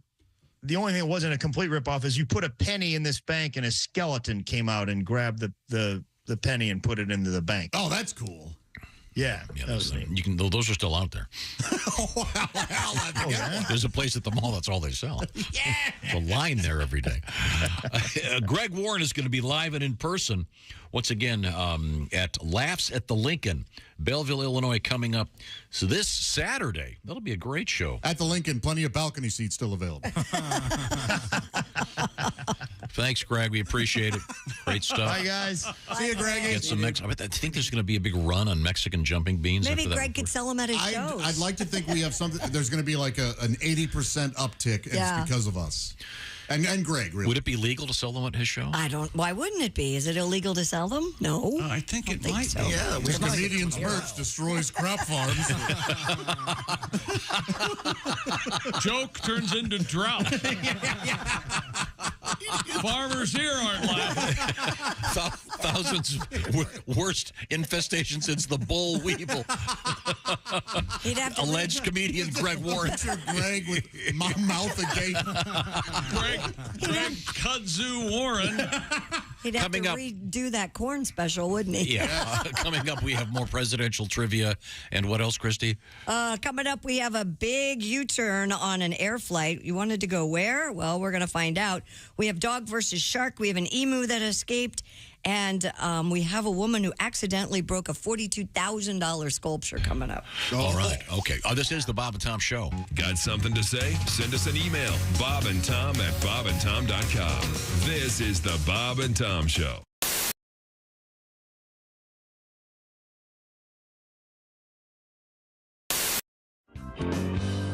Okay.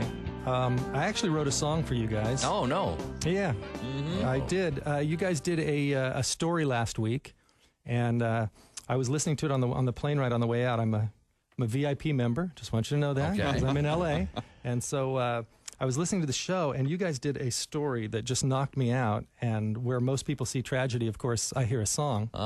And so I thought it would be nice for my debut here on the Bob and Tom Show. Do a little tribute to you guys here. Okay.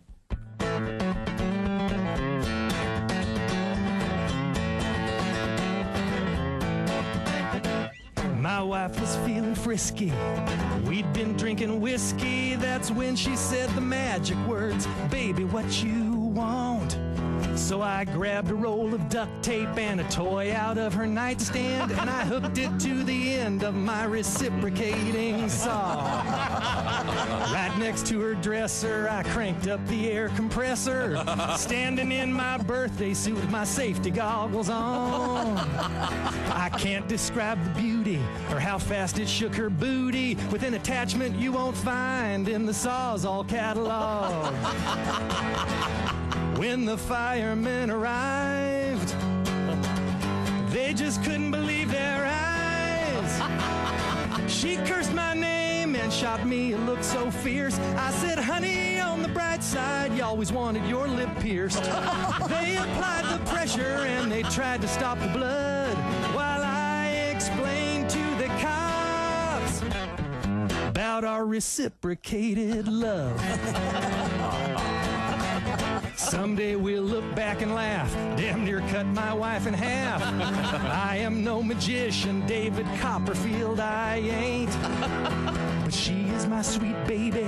She is one tough lady. Not every girl could handle 40 stitches in her taint. The doctors say that she'll be fine. She'll be back up on all fours in no time. I feel so bad that she could have been killed. I should have stuck to basics, my trusty craftsman drill. I get down on my knees and thank heaven up above. She will live to tell our grandkids about our reciprocated love. Wow. Brian Hayner. All right. That's Brian Hayner.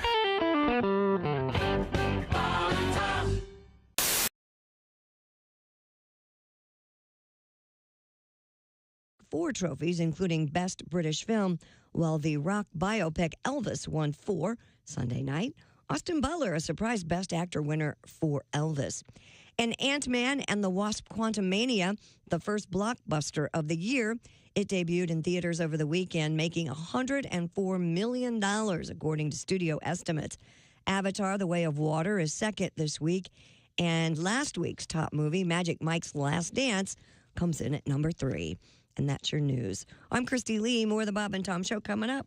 Hey man, it's Donnie Baker, and the fact remains there's nothing better than being a VIP. And I don't mean like his dudes on Pervert Rabbit Xanadu's. I'm talking about a Bob and Tom VIP. Best thing, you'll never miss another minute of the show. I swear to God, you can hear the show here in the morning, and then cause you're a Bob and Tom VIP, you'll get the podcast of the entire show, a 12-month library of podcasts, hundreds of Bob and Tom comedy tapes, and a 60-day video archive of the show. Bob and Tom VIP. You have to get it. It's state law. Hi, this is Augie Smith. You're listening to Bob and Tom 24/7. You're not helping the show. Where you're going, we don't want to go. You think that you're a cut-up. We wish that you would shut up, 'cause you're not helping the show. You're not helping the show. Where you're going, we don't want to go. Your moment of enjoyment will lead to unemployment, 'cause you're not helping the show. Don't you see, Chick McGee? Your career needs a plan B. You're not helping the show. Where you're going, we don't want to go. Bob and Tom are seething. It's time that you are leaving, 'cause you're not helping the show. Bring it home. No, you're not helping the show.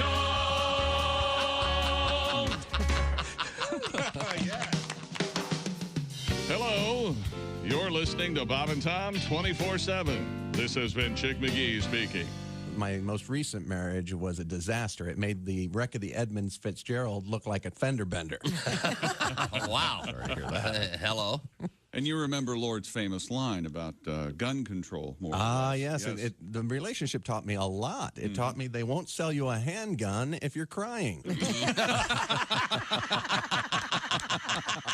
I got thrown out of J.C. Penney the other day. Really? Yeah, fondling up the mannequins. You believe that? And that ain't my fault. Have you seen the mannequins in there?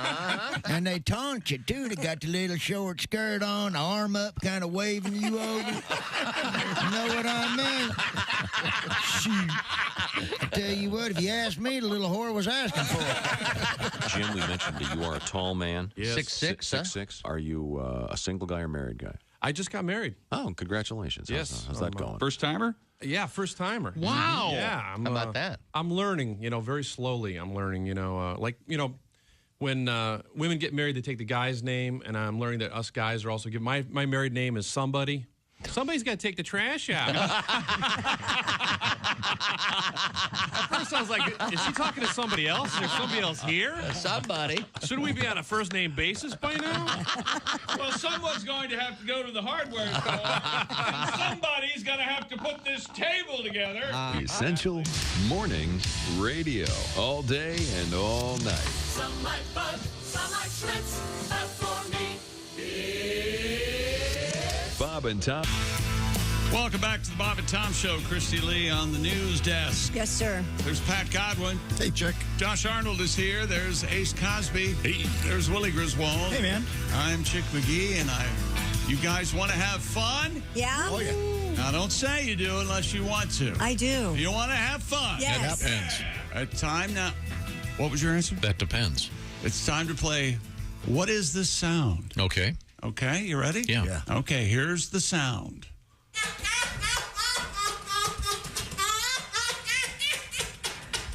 Some kind of monkey? I have to eliminate myself. I know this. It was big this weekend. Is it like a ferret laughing or something? Keep going. A seal? No, not a seal. Like a hamster being tortured? Oh, No, it's a positive thing. He asked what it could be. I thought there's no bad ideas in a brainstorm. Well, that's Maybe a bad it was idea. a hamster at an open mic. You don't Play know. it again, please. No, that hamster was laughing. I was laughing at Tom. That was good, Mr. Griswold. Is it a baby? No, not Is it Roseanne? Is it Roseanne Barr's best comedy special? She kind of laughs like that. It is a fox laughing. Fox. And it looks like it's being tickled. Yeah, the owner is standing, and there are two of them. Yeah. I think. There are two foxes, and she's rubbing their bellies, and they're just thinking it's They're the funniest laughing thing. so hard. Really? Yes. Have you guys seen the commercial? Is it Sarah McLachlan that does the song about the Real dogs? sad story. Yeah, about the animals and the knockoff on that with the tent. It ran several times during the Daytona 500, and she's in the tent. And the guy goes, Sarah, that's not a dog, that's a wolf. It's very funny. I highly recommend it. You know, if I wanted to make everybody happy, or make a fox laugh, what I would do, I would go like this. Who's that sexy man with a deep voice? Ace Cosby, here he is with his his joke of the day. What did one hat say to the other? What? You wait here. I'm going on ahead. That was Ace Cosby's joke of the day. Now, Chick, that incorporated one of your favorite comedic things, hats. You love the word hat? I do love the word hat. It makes me laugh every time. Any thoughts on that? Except that Except time. in that. I think it's what did the hat say to the hat rack? You stay here. I'm going to go on ahead. There's many ways to present the joke. None of them especially funny. Okay. I prefer the hat rack version. Oh, well, you do? Oh, yeah. okay. I preferred Ace's version. It was fresh, lively, Yeah, you're- delivered with a that's certain only because you're terrified je ne of sais Ace, quoi. that's all. And right now it's time for more trivia. Time now for great moments in presidential history. Standing barely 5 feet 4 inches in height, James Madison was our smallest president. He was, however, known as a fierce brawler, delivering his signature knockout blow called the Nutcracker. Martin Van Buren refused to travel because he was unable to poop anywhere except for the outhouse behind the Oval Office. Home field advantage. Richard Nixon's trip to China vastly improved relations with that country, despite his insistence on leaving upper deckers at every stop. On nights when he had difficulty sleeping, Gerald Ford was known to sneak over to the Lincoln Memorial and curl up in Abe's lap. And did you know the Shawshank Redemption sewer escape scene is directly modeled after an actual event when Ulysses S. Grant slipped out the back of the White House to avoid an unexpected visit from his in-laws? This has been Great Moments in Presidential History. Very informative. Oh, we have Christy Lee at the Bob and Tom News Desk. What else have you got over there? In Michigan, officials are saying a man blew up a beaver dam with explosives, causing his neighbors' properties to flood. According to MLive, the Michigan Department of Natural Resources received reports of multiple gunshots and a loud explosion that shook nearby homes. One caller said a beaver dam had been removed as the river had begun to significantly rise following the explosion. They then reported that their property had started flooding as a result of the rising river. The caller speculated the sounds came from a property with a new owner. A conservation officer found the location where the dam had been destroyed and discovered several rifle casings at the scene. The property owner admitted to using a block of tannerite to blow up the dam, which was detonated when the suspect allegedly shot at it. Damn! Yeah. Thank you, OJ. Mm-hmm. Now they're going to decide whether removing a beaver dam without a permit will be formally filed, if charges are going to be filed against the guy. It flooded their houses? I mean, should you build a property if it's being kept dry by a beaver dam upstream? Well, I bet you'll get a great buy on it, I would think, on that lot. Okay. No? This is interesting. I don't know what to say. They must always have a beaver dam there, right? If that's the case. Well, I guess maybe it's all that water coming at once. They've created a lake upstream. Yeah. Okay. All right. It's like the gopher from Caddyshack, except it's a real beaver. Yeah. We have an update on our Central Park Zoo owl. They're going to drop efforts now to capture Flacco, the majestic Eurasian eagle owl that escaped captivity 2 weeks ago. When he escaped, people wondered whether Flacco would go hungry because he hadn't developed an ability to hunt while in captivity. But as we learned last week, he apparently has regained his killer instincts and is becoming an old hand at swooping down from his lofty perch to feed on the park's bounty of rats. Primarily gelato. As we determined last week. Oh, gelato and sausage. Oh, that's right. That's right. There are carts all over Manhattan. Of course.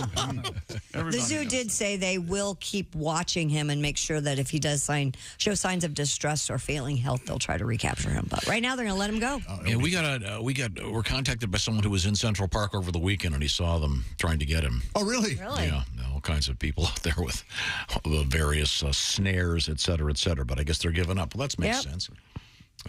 Good luck to him. I just hope he doesn't swoop down on someone's, bouffant. Attack a jogger or something.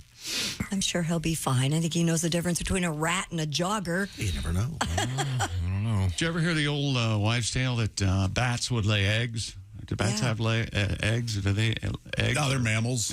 So they put babies in your hair if you have one of those big high hairdos. My grandmother used to say that. Sure. Oh yeah, that's scary. Mm-hmm. You don't have anything to worry about, Tom. Coming up, we have an airline story that's rather fascinating. And when I first heard this, it seems awfully confusing, but I've since found out what's going on. Put it this way, it was a 16-hour flight. And you'll be quite surprised where it took off from and where it landed. Also, Dog versus Shark coming up. I'll put my money on Shark. And a song from Mr. Godwin. This is the Bob and Tom Show. Got a comment? Our email is bobandtom@bobandtom.com. More Bob and Tom next.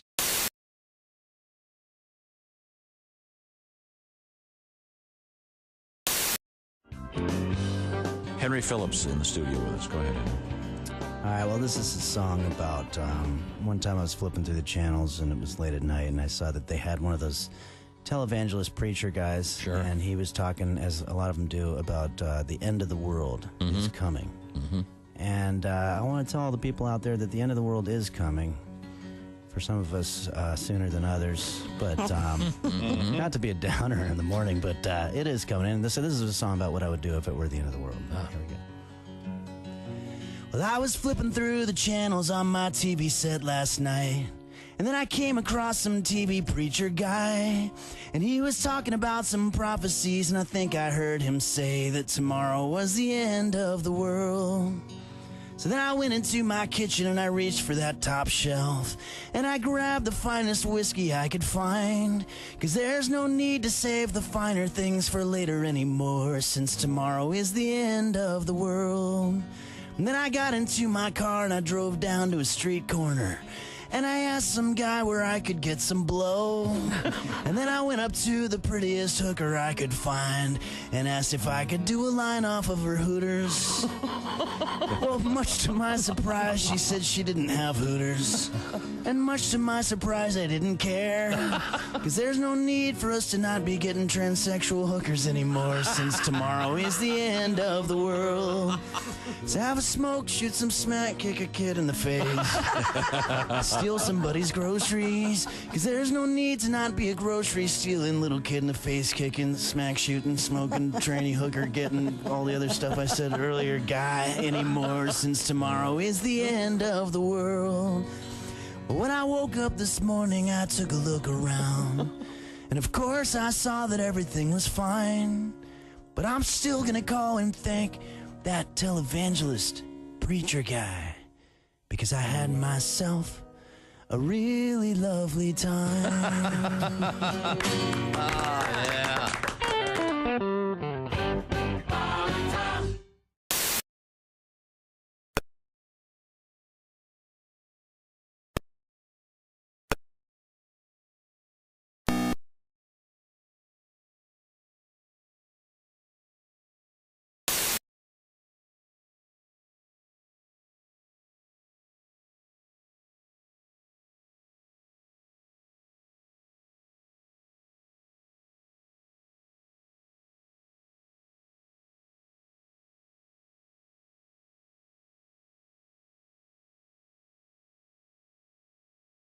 Set. You're listening to Bob and Tom 24/7.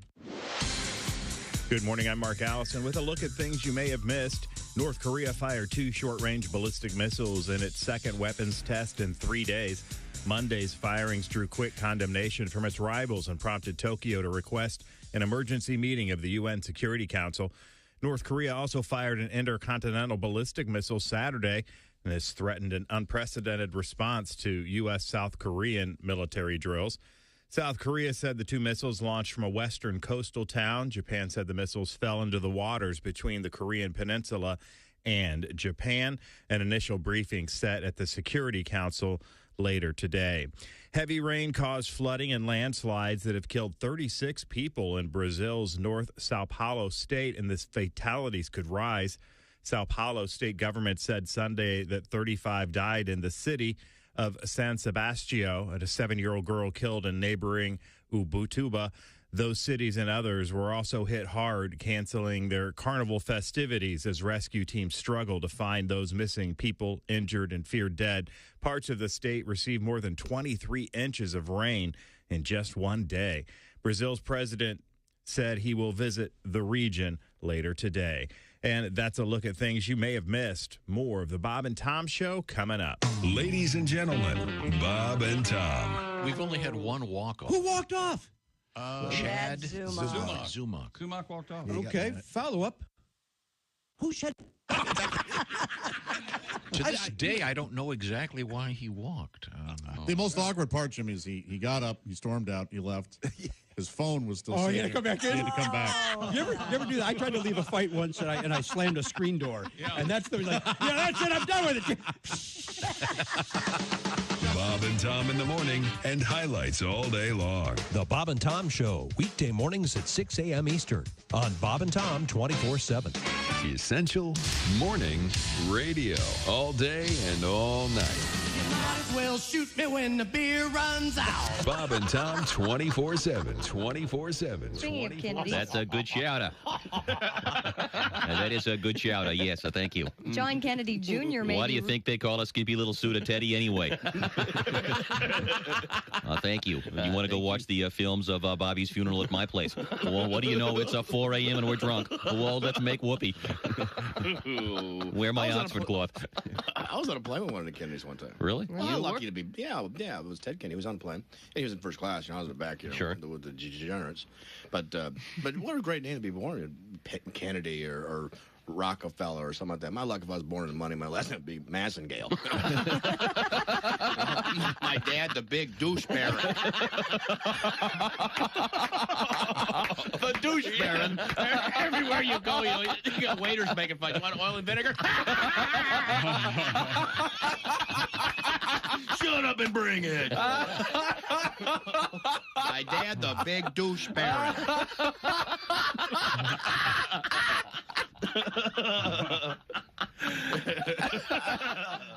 Hey man, this is Donnie Baker, and this is Bob and Tom 24/7. I swear to God it is. That's like all day and most of the night. I actually I have a sexual fantasy associated with the earthquake. Go. All right, woke chick up. In my fantasy, I am making love to this woman. Yeah. And then all of a sudden, she feels the earth move beneath her. Ah, yes. And then she rolls over on top of me and shields me from debris. Safety first, everybody. Safety first. Essential morning radio. All day and all night. This is Bob and Tom 24. Hey, welcome back to the Bob and Tom Show. Christy Lee at the news desk. Hello. There's Pat Godwin in the performance room. Hello, chick. Maybe a song this time out of Pat? I think we have a presidential song, Pat. You know what I'm talking about? I think I do. Okay. There's Josh Arnold. Hello. There's Ace Cosby. Hey. There's Willie Griswold. Hey, man. I'm Chick McGee, and here's Tom Griswold with an extra special guest. Joining us, we have on the big screen, it's Jeff Oskay, comedian. I am live from the Rose Garden. I can tell. What's going on? What have you got? Well, Tom, it's President's Day, and I put together a little presidential music trivia for the gang. Oh, okay. And if it goes as well as Hitswater this morning, I'm super excited about this. So here's some presidential music trivia. I hope you all enjoy. And feel free to join in and see if you can come up with these answers. Okay. What was the name of the group featuring a president and his four brothers? A president and his four brothers. Was it the Andrew Jackson 5? Yes, Willie, you win a free 6-inch sub from Subway. Oh, I love those guys. Stop the love you say may be your own. Darling, take it slow. That's right, Chickie. Sorry. What president was known for his pulsating guitar riffs? His pulsating guitar riffs. I don't know. Andrew Jackson Brown. No, that's not right. Oh, I like that, though. I like that better than the answer I have. Rutherford Purple Haze. Purple Haze. Very nice. All right. You guys, this president formed a trio with his hot sister and the even hotter daughter of John and Michelle Phillips of the Mamas and Papas. Wow, I don't know. Okay. This president formed a trio. Their band name? Woodrow Wilson Phillips. Woodrow Wilson Phillips. Makes sense. This president wrote this song about his favorite town in Ohio to vacation as a child. The song went on to become a famous theme song for a popular 90s TV show. A popular 90s TV show. I don't know. Something with Grover Cleveland? You're right, Christy. Grover Cleveland rocks. Yes. Hey, Grover Cleveland rocks. This president formed one of the first psychedelic bands as a side hustle to writing the Constitution. Was it the Thomas Jefferson Airplane? That is right, Willie. You were on fire today, Mr. I went to college. Look at me. I paid attention. Best 8 years of my life, man. What president wrote a song that was recorded by Tony Joe White? James K. Polk Salad Annie. That's right. And finally, what was the name of the alternative rock band formed by a very famous American president? Alternative rock band formed by a very famous... Be the Kennedys. Barack Nirvana. I like that, but wrong. What's the right answer? It's not the dead Kennedys, is it? Well, actually, that would have been great, Christy. What I have here, Abraham Lincoln Park. Abraham Lincoln Park. Perfectly valid. This has been musical trivia, presidential trivia with your host, Jeff Oskay. Oh, yeah. You rock. Thank you very much. That was cool. There. It is time for some more music. Pat? Yes, sir. Am I, you know what song I'm talking about? I do. My mom interned for a short period of time in Washington after she went to Purdue. Did you know that? I did not know that. And your mom is a woman of a certain age? Yeah, oh, yeah. And so it's dedicated to her. Mom's little secret. She raised me right, made me apple pie. When I went off to camp, there was a tear in her eye. I thought I knew my mother well, but I don't know her at all. Her little secret is out today. It took all this time for her to say, Mom went all the way with JFK. It was many, many years ago. He had a bad back, so they took it slow. Mom went all the way with JFK. All the way with JFK. She was just 18 on an internship with no typing skills and bad penmanship. She took his dictation while he was on the phone. She said he asked not what your country can do, but he asked me, and now there's you. Mom went all the way. At least it wasn't LBJ. Mom went all the way with JFK. And Uncle Bobby later that same day. Dig him up and check the DNA. Some say MLK. All the way with JFK. Oh, yeah. Very nice. It's kind of like Abraham Martin and John. It's kind of a nice, fitting tribute. Yeah, it really brings a tear to my eye. So that means, Pat, you could be the... Kennedy. Well, it's a joke, but... Uh-huh. I don't know. You got the bad back. There you go. Yeah, you don't have that Kennedy hair, though. No. Maybe it skipped a generation. His dad didn't have that kind of hair. His dad had thin hair, so... Okay. Yeah, it does skip a generation. There we go. Speaking of JFK, an Air New Zealand flight bound for New York spent 16 hours in the air only to land back in Auckland.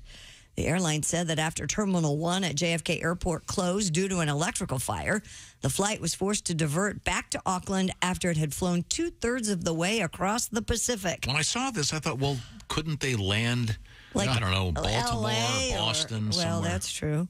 Or anywhere. An airline spokeswoman explained, quote, diverting to another U.S. port would have meant the aircraft would remain on the ground for several days, impacting a number of other scheduled services and customers. She said passengers would be rebooked on the next available service. What a pain. I'd be so furious. Oh, I know, right? 16 hours. 16 hours to go nowhere? Ugh. Well, this is your captain speaking. By the way, I just had you looking out the right side of the plane. If you look out the left side of the plane, you'll see what used to be on the right side of the plane a few minutes ago because we just turned around. By the way, you can have the rest of your can of Coke. We saved half of it for this kind of emergency. When they landed, did the people know, or did they just... Oh, I'm sure they told them. A lot of sheep here in New York. What the hell? Just one would have thought they could have dropped them off almost anywhere halfway there. I guess that'd be the middle of the Pacific Ocean, but... Well, you can at least get them to L.A. Yeah. I mean, then you're closer. Are they going to, do you suppose they're going to give them a free ride, refund the ticket? And they must. Mm-hmm. Yeah. So the plane takes off, flies for 8 hours, turns around, flies back without landing. 8 hours back. Oh, my. I bet they lost somebody's luggage, too. just to keep the tradition going. It's time now to keep our tradition of helping you with presidential trivia. Time now for great moments in presidential inauguration history. Americans gather in our nation's capital once every 4 years to witness the handing over of the presidency. This ceremony has evolved during its 220-year history, with each man adding his own new twist on the tradition started by his predecessors. In 1837, Martin Van Buren began the tradition of stirring the inaugural punch bowl with his male member, which was so prodigious that White House reporters referred to it as Vice President Johnson throughout Van Buren's term. In the 20th century, FBI Director J. Edgar Hoover attended 6 inaugurations wearing a red dress while holding a little white poodle named Cuddles. It is widely known that the first inaugural balls were held by James Madison. But later, Bill Clinton had his inaugural balls held by several women under 30. And since 1984, any vice president who can produce a signed oath of office receives a free 6-inch sandwich at participating Subway sandwich restaurants. This has been great moments in presidential inauguration history. Thank you very much. Oh, oddly enough, that was a callback to a live joke from 20 minutes ago. Yeah. How did that work out? That's amazing. Yeah. Those guys are great. Coming up, we have dog versus shark. God, I'm with you, Josh. Where's the game? Shark have home field? Yeah. Yes, he does. Shark has home field. Good question. Okay, well. Hopefully the dog won. We'll see what happens when we come back. This is the Bob and Tom Show. Hey, folks. Boom. It's me. And you're listening to Bob and Tom 24/7. That's 24 days and 27 days a week and 24 like the show with the guy who whispers all the time and saves the world. And Bob and Tom 24/7. Hey, it won't blow up the world. Hi, everybody. Christy Lee with your Bob and Tom News Update. Well wishes and fond remembrances for former President Jimmy Carter are pouring in after he entered hospice care at his home in Georgia. Among those paying homage Sunday was his niece, who noted the legacy of the 39th president at the small Baptist church in Plains, Georgia, where Carter taught Sunday school for decades. Kim Fuller says she doesn't know who will continue his legacy. And in Atlanta, people arrived at the Carter Center to reflect on the former president's life. Once again, Jimmy Carter in hospice at his home in Georgia.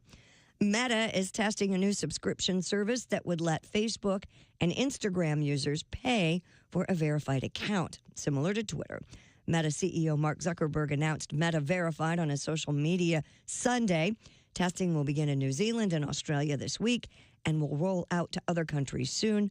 For $11.99 per month on the web or $14.99 per month on Apple and Android operating systems, Meta will use a government identification to verify a user's account and give that account a blue badge. And under court order, the FBI has released a trove of photos, videos, maps, and other documents involving its secretive search for Civil War-era gold.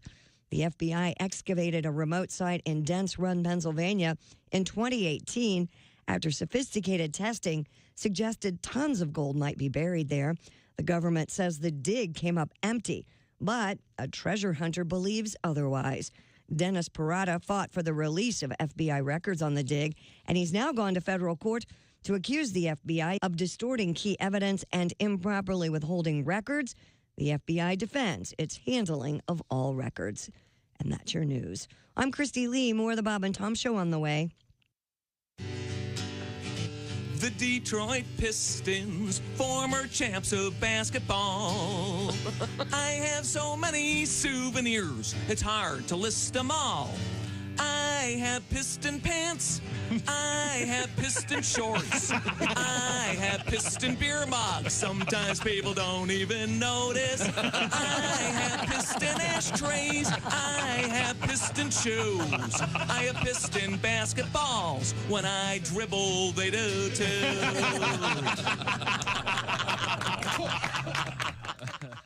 Hey, Shooter, it's Kenny Tarmac. Hey, we just landed. I'm an ORD, just got in from TPA through ATL. And hey, guess what else just landed? The Bob and Tom app. I know. Now, thanks to the Bob and Tom app, even if I have to go all the way from Foxtrot 20 down to Alpha 4, I can still listen live, see their videos, find an affiliate station, use the alarm, and even send a message. This is Kenny Tarmac signing off and reminding you, everything I touch turns to sold. This is Bob and Tom 24/7, 24/7, 24/7, 24/7.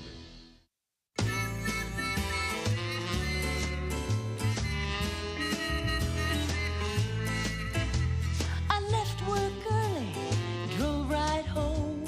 Didn't know you'd be here. Well, now that you are, there's only one thing I'd like you to do, my dear. Honey, pull off my skirt, undo my blouse, peel off my pantyhose. Baby, take off my bra and my spiked heels. Honey, take off all of my clothes. Take them all off, baby.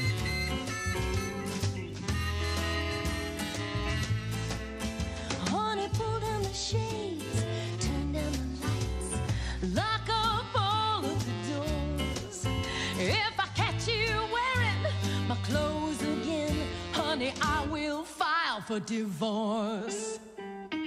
Bob, that skirt doesn't even go with that blouse. Now put on this apron and go do the dishes. Hi, fellas. This is Floyd Tucker, the over-the-road trucker. This is Bob and Tom's program, 24/7. That's the voice of Chris Porter. I knew he'd weigh in with something important. Chris Porter, comedian. Now, do you get back to Kansas City often, or are you? I get back to Kansas City. I was back last April for a wedding. And through a bunch of weird experiences, I become friends with Justin Verlander. He's a pitcher for the Houston Astros. Yeah. At the time, he was pitching for the Tigers. They were in town playing the Royals, but they had a night off, so he and I went out and had a couple of drinks. And he said, no, watch this. He calls the waiter over. He goes, who's that chick? And he goes, well, I don't know who the chick is, but everyone at that table's Mumford & Sons. He sends them a bottle. They come over. Turns out it's not Mumford & Sons. It's just Ann Sons. Oh. Mumford wasn't there. I don't know where he was. I assume he was back at the hotel writing a song that at some point goes, Well, internet porn. Well, there's Photography. You know, people don't go, photography. People don't go to porn shops anymore. No? You know, because of the internet. Oh, that's true. But I think you miss out on the social aspect. Is there a social aspect to that? Yeah, well, you avoid eye contact. Try to hide your titles. Tranny. Oh, no, I was working on my car. The other day, I was watching gay porn. Uh-oh. No, wait, I'm sorry. I was watching pro wrestling. Hey, it's Roy Wood Jr. You're listening to Bob and Tom 24/7. Welcome back to the Bob and Tom Show. Sergio Mendez. Dip, dip, dip, dip, dip. The Sounds like music for the community calendar. It absolutely does. Tuesday night, the Kiwanis Club. Thursday, fish fry. This week at Park Acres, they're We going have to have bocce ball. Oh, you can eat pancake breakfast at the Lions Club. Water. Josh Arnold and the friends of Josh Arnold are having a pickleball tournament. Pickleball? No, it's just pickleball. Pickleball. We take our balls out, and the ladies can choose one. Left to right, left to right. It's kind of like kind of like a glory hole, but Is Pat Godwin here? I am. Okay. You like the boys' work, chick? The who? You know, when you're getting things done, you like the boys. Oh, yeah, don't treat them like orphans. You got to pay attention. Okay. Yeah. Could we? There's Josh Arnold. There's Ace Cosby. There's Willie Griswold. I'm Chick McGee, and here's Tom. You think Tom likes it? Thank you very much. I know he likes it. What I do like is the high quality news that we get from Christy Lee. Christy Lee likes that. Get the boys to grow up. The base of the shaft. Oh, my God. The base. Isn't that interesting? What do you think, Will? You can start at any time now. You can start. Feel free. A woman visiting a Miami art fair accidentally broke an iconic statue of a balloon dog. Okay, I don't think this is funny at all because this sounds exactly like something I do. I almost knocked an entire display of plates down in Williams and Sonoma one afternoon. Oh, really? Oh, it was, and I thought it was a Lazy Susan type deal, but it was fixed right there. It would not spin, so I gave it a shove, and it just shook, and then. So I walked away like, what's going on back there? I believe, and Christy, I'm sorry. No, it's okay. That Williams Sonoma is designed for you to accidentally break things. You think? It's not easy to get through that place. Just don't wear a backpack. Yeah, that exactly. Problem. Yeah. I'm supposed to shoplift. You can't take a backpack. I'm trying to shove stuff in there. Yeah. Okay, I just found this thing. The Miami Herald reports the Jeff Koons porcelain sculpture. If you've not seen this, it definitely looks like a balloon animal. I'm Miami Herald. How are you? It's a guy. The $42,000 sculpture was on display at the Bel Air Fine Arts booth during Art Winwood's VIP. Just to slow down for a second, it looks exactly like a balloon dog. Yes, they're very famous. But this is a miniature version of his gigantic one that was worth millions of dollars. Mm-hmm. A visitor knocked it over. Artist collector Stephen Gamson said he was admiring the piece. Hey, Josh. Stephen Gamson was there. Gamson's here? Yes. He likes to go camping. You know, When he saw an older Gamson is the champion of artists. Is he the guy that knocked it over? No. He saw an older woman tap the sculpture, immediately knocking it off its acrylic pedestal. The shiny electric blue balloon dog shattered on the ground, Shadooby shattered. drawing in a huge crowd of onlookers who wondered if the incident was a performance art piece or another art fair stunt. Doesn't that tell you the state of art these days? Look, an old lady knocks over a sculpture. What's wrong with that? I think it's fine. I can't stand it. Koons, an American artist, is known for his pop culture reference and sure it is depictions Koons? of everyday objects. Is there a T in there anymore? Oh, my God. No, It's K-O-O-N-S. Children. Well, sometimes that's an O. Well, yeah, it's being soft. A massive orange version of his balloon dog series was sold for $58.4 million in 2013. Amazing. His sculpture Rabbit, which looks like a balloon bunny wielding a carrot like a knife, sold for $91.1 million. Would you take this guy seriously One of when the you're most just, hanging out with him? And then I'm going to make a giant rabbit. One of the most expensive artworks sold by a living artist. It looks like he has a gun. But it's a carrot. So it's a giant rabbit that looks like it's made of balloon animals, and it was $91 million. I have not seen the rabbit. I've seen his balloon dog. This has been a rough couple of weeks for balloons. We got the Chinese thing going on. We got the balloon hobbyists having their balloon shot out of the air by the army. Oh God! Wow. So does she have to pay? I don't think so. Good. Yeah. Why would she? Well, because she shoved it. Broke it. Well, it's their fault for leaving it where people can touch it. No, you break it, you bought it. Okay? I don't think so. That's what the sign says. When Josh ran into the display at, where was it, Williams Sonoma? I did. Did you have to pay for all of the plates you broke? They never knew I did it, so shut up. I just walked out of the store. Okay, well. Here's the rabbit. It looks kind of like a Johnny Darko. It's very silver and metallic. And beautiful. Sure, 91 million. Yeah, it's unbelievable. I just made that one afternoon. It 91 didn't take million that long either. That's how it looks, yeah. Wow. Yeah. Eye of the beholder, huh? People are I stupid. guess. Speaking of that, the Brooklyn-based art collective that calls itself The Insufferables. This thing is everywhere. Has created cartoonish-looking footwear causing a stir. Have you seen these? Oh, these chicks? are hilarious. Wait a minute. What's the Brooklyn-based initiative people call? Mischief.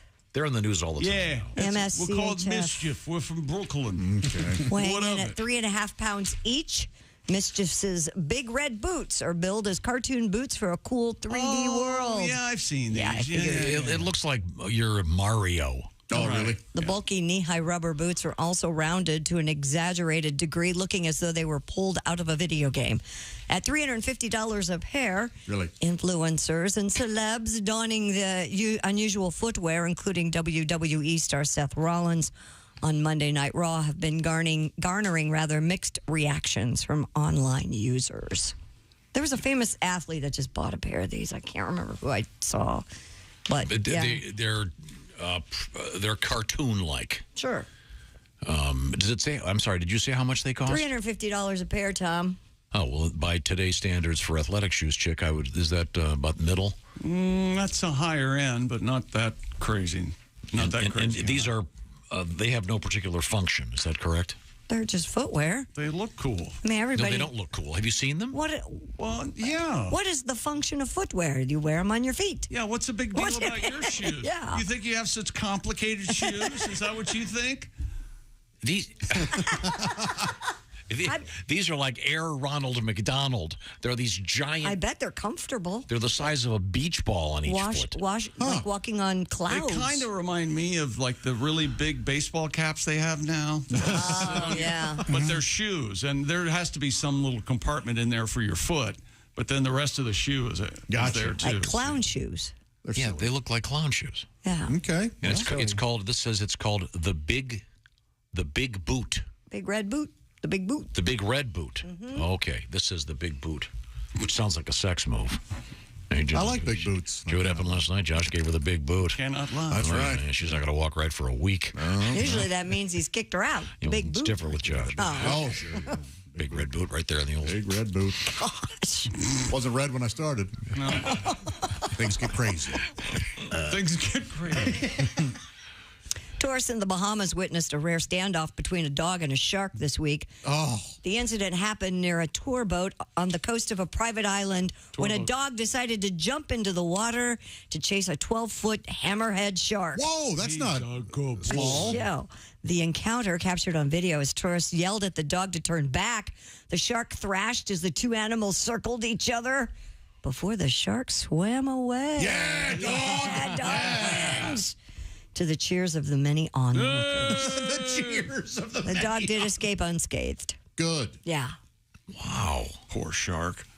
Poor shark. It says, I've been to this place. This is for with the famous Bahamian swimming pigs. I can't believe it's not just sharks where the swimming pigs are. Yeah. Talk about bait. Yeah, and by the way, if you're heading to the Bahamas, don't do the swimming pigs thing. It's not worth it. Well, don't do the swim. Don't do the dolphin swim. Don't do any of that. The swimming pigs thing is. Yeah, but the swimming pigs thing is they're actually out there on their own, right? They're not kept like the dolphins are. They're kept. Oh, they are? They have guys that come and feed them, and it's a tourist attraction. Yeah, but they're free range, aren't they? And the pigs relieve themselves in the water you're swimming. Well, there's no doubt about that. Of course they do. They're not potty trained. And then they come up. I can't believe you did that. You come up with there was social pressure. Pig crap on your. Did you do the pig mask? thing with us? Yeah, I did do the pig thing. Didn't you think it was weird? It is very weird, yeah. They give you little hot dogs, and they say the hot dogs are made of chicken, but our boat tour guy was like, that's not chicken, buddy. Oh, no. Some weird cannibalism thing going on. Yeah, over it there. was just. But the getting there and back was really fun. Nice boat ride and a cool boat. But hey, Pat, have you ever swum with pigs? I've taken a bath with one. Oh, yeah? Have you ever taken a pig home and woke up with, no, that's not right. Have you taken a cat home? A fox home? Yeah, I've fox home. No, fox home and woken up with a dog. I forget. Was it your Did you say fox? That's amazing. Can we get those foxes laughing at Red Fox? More foxes laughing. You gotta wash your ass. Remember, everyone, I'm a genius. But Time now for more presidential. you gotta wash your ass. We were having Time now for great moments in presidential inauguration history. Today, Americans can enjoy the inauguration events live on television as they happen. But before the advent of electronic communications, public address systems, and modern transportation, there were typically only dozens or perhaps hundreds of people fortunate enough to watch the swearing-in. This is why historians are skeptical of some of the early accounts of inaugurations. For instance, no one has ever verified the story of John Adams biting the head off of a live rooster and proclaiming to be the Lizard King of New England. And photography did not exist, so we'll never have proof. But allegedly, Andrew Jackson had sex with a billy goat during the part of his speech. Wow. This same goat was served at the inaugural dinner on a new set of china. And almost certainly, exaggeration and hyperbole were at work when reporters wrote that Zachary Taylor jumped from the roof of the White House, performed a perfect backflip onto the dais below. And while it is conceivable, it is highly doubtful that he then took the entire oath while juggling anvils and tap dancing. There is some evidence that he either intentionally or inadvertently killed 3 spectators while demonstrating his firearms prowess while blindfolded. This has been great moments in presidential inauguration history. Just blindly shot into the... Very handy. Now, you have, Chick, I'm sorry, I was working on this. Do you have the actual foxes? I do have the actual foxes And giggling. what is this from? Being tickled and they're giggling. It was just online, one of those available on your computer. Okay, now I'm going to play some Red Fox. Okay. The great comedian. Perhaps best known for Sanford and Son. Sure. In which he portrayed Fred Sanford. But he was also a great comedian. And he had many what they would call party albums back in the day. Revolutionary. The freedom of speech. Here we go. That's the man from Uncle Tom. Yeah. That's Ilya Kuryakin. Why is this marked Napoleon Solo? This is marked Red Fox. Robert Vaughn. Barely mislabeled. But you know what? The foxes think it's funny. They sure do. That kind of They works. love mistakes. This is labeled Red Fox. Wash your ass. And it's the man from Uncle David. I'm serious. Well, David McCallum as Ilya Kuryakin. Oh, he was cute. Chick goes, Still is. that's the man from Uncle Tom. Just letting you know. Willie, come here. I can tell you didn't No, I can know. see it. We don't need evidence. It's okay. I'm not making it And up. by the way, the man from Uncle Tom was one of the more tastefully sick shows of the 70s. Every episode begins, he's walking out of the cabin. How did that get? Bossing everybody around. How did that get greenlit? It didn't make any sense. I have no idea. Let me see. Maybe this is it here. Nope. Oh, they love it. They do. On-air boners. It works pretty good. Oh, this will make you happy, Josh. What? Here we go. I don't know why you think this would. Because- many people. Come on, let's get it going. Oh, yeah. You can keep me rolling. Paul Coffin like that. You know what I need. What does he need? I'll tell you. Well, I'll twist for you, baby, and I'll rip for you, baby. Take another shot, get lit for you, baby. Oh, I just finished in the studio. Do we have any more? Country dancing. By the way, You know, speaking Tom, of cocaine. Maybe real this is quick, rumor has it that every now and again, early in the morning, before the rest of us are here, that song will be heard. I love that song. Coming from this studio. I love that song. That's great. I love that song. Thank you Yes. for turning it on. Are we? And if we're not, why aren't we? Aren't we all going to go see Cocaine Bear together? I mean, for sure. How can we not see Cocaine Bear? And what's the story on that? Oh, a bear gets hold of some cocaine. Goes crazy. Yeah. Party it up. The guy from The Wire's on there. And all Does he sorts play of bass guitar in the middle? The late Ray Liotta. Ray Liotta's, I'm guessing, a crime boss. Is this based on a true story? Yeah. It is. Apparently, the bear didn't go crazy after he found the cocaine. He just died. But in this movie, well, you just ruined the movie for And us. this is different than the this is different than the Winnie the Pooh slasher movie. Yeah. Yes, it is different. Yeah. Was there a Winnie the Pooh slasher? Yeah, it came out this weekend. Blood and Honey. Yep. Okay, it starts Thursday around here. Round here. Love that song. Got this. This guy also went to see I'll take that as a yes. This guy went to see the Grotto Circus as well. This is from Ed. He said, by the way, we used to get Mexican jumping beans where I lived in the Badlands of South Dakota. Wow. Badlands. Wow. So we had a big hunk on Mexican jumping beans. I had no idea they were available everywhere. Where did you think they were available? I haven't seen them in years. Okay. Not as popular. I guess the kids, it's kind of hard to compete with an iPhone. Right. Hey, look at these beans. They move. Isn't that great? This is seconds of fun. Throw them in a drawer. We'll check on them in 3 weeks. Ray Liotta, O'Shea Jackson. Oh, he's great. O'Shea Jackson Jr., Jesse Tyler Ferguson. I love him. Isaiah Whitlock Jr. He's good, too. He was on The Wire. Directed by... Margot Martindale is in this movie, Tom. Is this a comedy?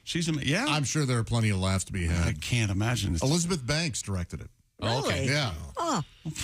Hey, Josh, what do they call a female director? Director. Yeah, that's right. Not the era. Right now, I want to remind you that so much going on, so much to do. Man. You don't want to spend your time at the grocery store walking around looking for whatever obscure things you want. What do you mean I want blue radishes? What the hell? This is where HelloFresh comes in. They do the shopping, and they deliver it right to you. And the key to this is these are for special recipes created by expert chefs. Every week, more than 40 recipes to choose from at HelloFresh.com. There's a special code that'll save you a ton of money and get you some free shipping. Here's how it works. 40 recipes plus every week. Whatever kind of food you're into, they're going to have it. That would include vegan. That would include good old-fashioned comfort food, fit and wholesome food, family-friendly, or maybe you're doing a low-carb or a low-cal thing. HelloFresh can do it for you. Plus, you can swap the sides, the proteins, the whole deal. Do it the way you want. Willie, what do you got cooking over there? Check out the lemon tortelloni Palermo with roasted bell pepper and Parmesan. HelloFresh sends you 8 ingredients. Put those together in 6 easy steps. In just over a half hour, you have this delicious pasta dish that you made at home with help from HelloFresh. You can make it a once-a-week party night with HelloFresh and experiment and have restaurant-quality food that you put together yourself, and they've done 90% of the work.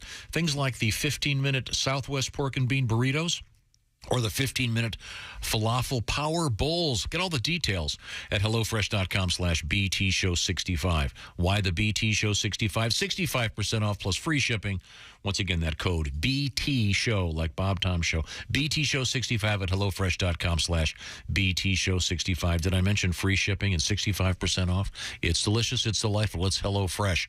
When we come back, we will have more history for you as we continue to celebrate President's Day. This is the Bob and Tom Show. Thanks for listening to the Bob and Tom Show this morning. Catch any part of the show you missed later today on our YouTube channel.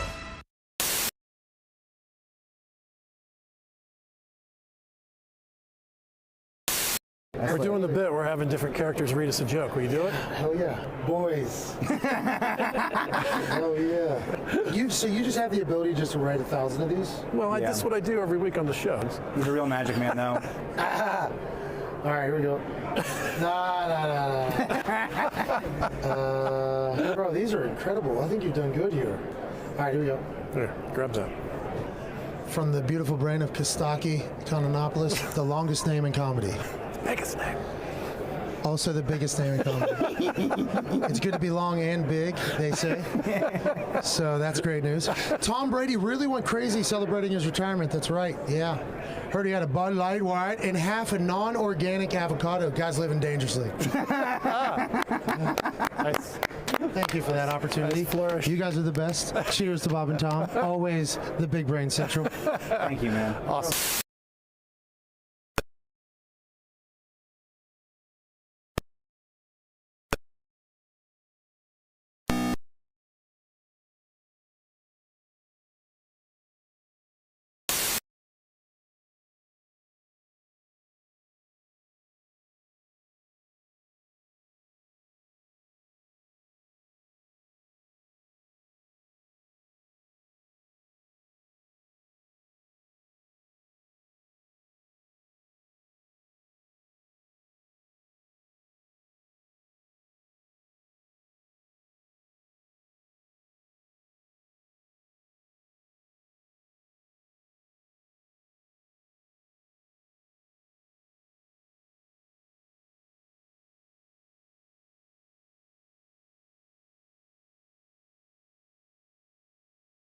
That walked on the surface of the moon. It's true, and Tom, our leader, will be covering that coming up in history on today's date, which, as I look at the calendar, Monday, February 20th, also President's Day, and also we'll be back with other things that we learned on the Bob and Tom Show today. That's next on Bob and Tom 24/7.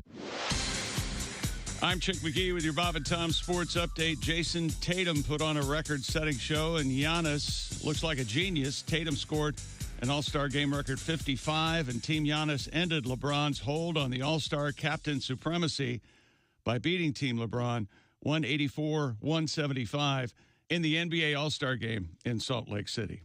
Ricky Stenhouse Jr. won the Great American Race yesterday, the Daytona 500.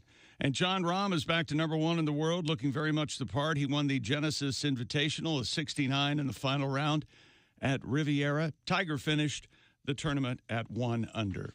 NHL winners yesterday, Minnesota, Ottawa, Chicago, New Jersey in regulation, and Colorado and Arizona both win in overtime. Top 25 college basketball, #2, Houston beat Memphis. #3, Purdue over Ohio State. And #23, North Carolina State beat North Carolina 77-69. I'm Chick McGee, and that's your Bob and Tom Sports Update. Ladies and gentlemen, Bob and Tom. Tom, don't you wish irregular news in the evening were like this show? Where like Chick and Christy earlier, there was a terrible accident. Where? I'm getting to it. It's going to rain today. What time? Bob and Tom in the morning and highlights all day long. The Bob and Tom Show, weekday mornings at 6 a.m. Eastern on Bob and Tom 24/7. Bob and Tom 24/7. Not on air, online, all the time. Bob and Tom 24/7. Hello and welcome to Spit Take Theater. This week's Spit Take Theater presentation at the water cooler. Man, I can't wait until the new episodes of Survivor are shown. I've really become addicted to those reality shows. Oh, I am too. I live for Rupert. I love that guy. I've wanted to be a Survivor contestant ever since the first one. The locations they stay at are so beautiful. Oh, yeah, they sure are. Hey, would you ever do Big Brother? Well, actually, I've already done my Big Brother. Huh? I haven't done my father or my grandpa yet. You've slept with your big brother, Dave? Well, yeah. Wow. Small world. I slept with your big brother, Dave. What? Yeah, he's cute. This has been Spit Take Theater. Wow. Join us next week for another edition of Spit Take Theater. All right. Well, that took a nasty turn, didn't it? Thanks for listening to Bob and Tom 24/7.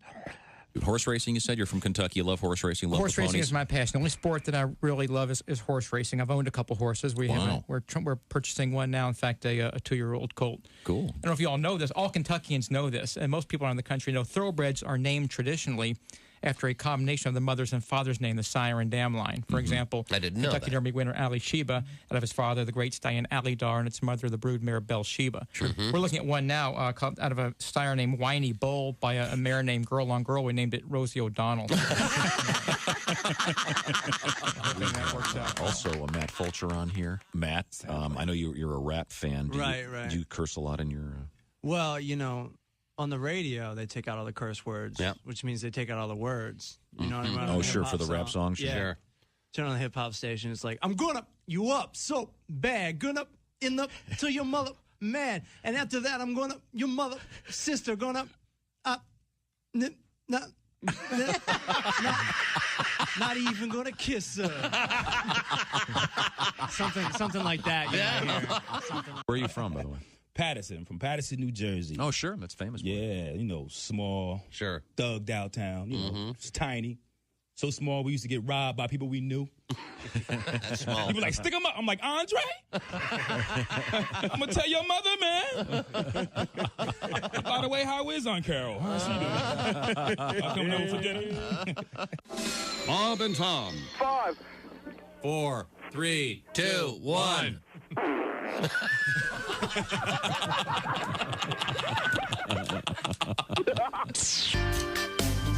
Hey, welcome back to the Bob and Tom Show. Christy Lee at the news desk. Hey, Chick. Pat Godwin in the performance room. Hello, Chick.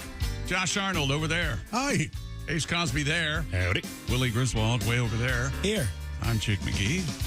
Hello. And here's Tom. Thank you very much. We're going through the various Sonic archives here in the Bob and Tom program. The Sonic Archives. And we were attempting to find something featuring Red Fox. Yes. And for some reason, it was labeled and it was the Man from U.N.C.L.E. theme or something.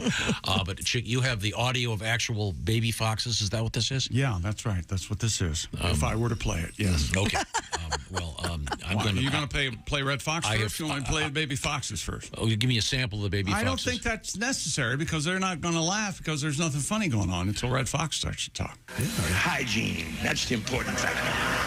Hygiene. The toughest thing in the world, say, you got to wash your ass.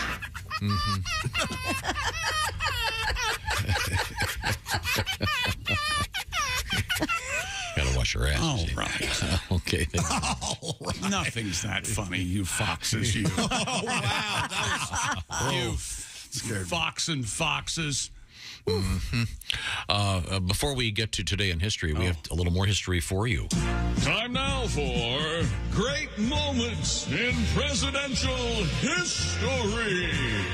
The most common religious affiliation among presidents has been Episcopalian. I don't know about their religion, but both Bill Clinton and John Kennedy were very skilled snake handlers. Although their sexual exploits while in office were more publicized, if you look at the sheer numbers of strippers being hustled in and out of the White House, nobody topped Warren G. Harding. Really? Among his hundreds of alleged mistresses, there were aging burlesque performers, common streetwalkers, and a couple of husky school teachers who were obviously dudes. This has been Great Moments in Presidential History. That was fascinating. Who knew? Time now for our... Time now for Today in History. Here's Tom on this President's Day, 2023. This is a really cool stat. 1959, Yeah? a 16-year-old who would later become Jimi Hendrix played his first show, fired by the band for being too wild. Huh. We had a... I'm sorry, Jimbo, Jimmerino. You're just too darn wild.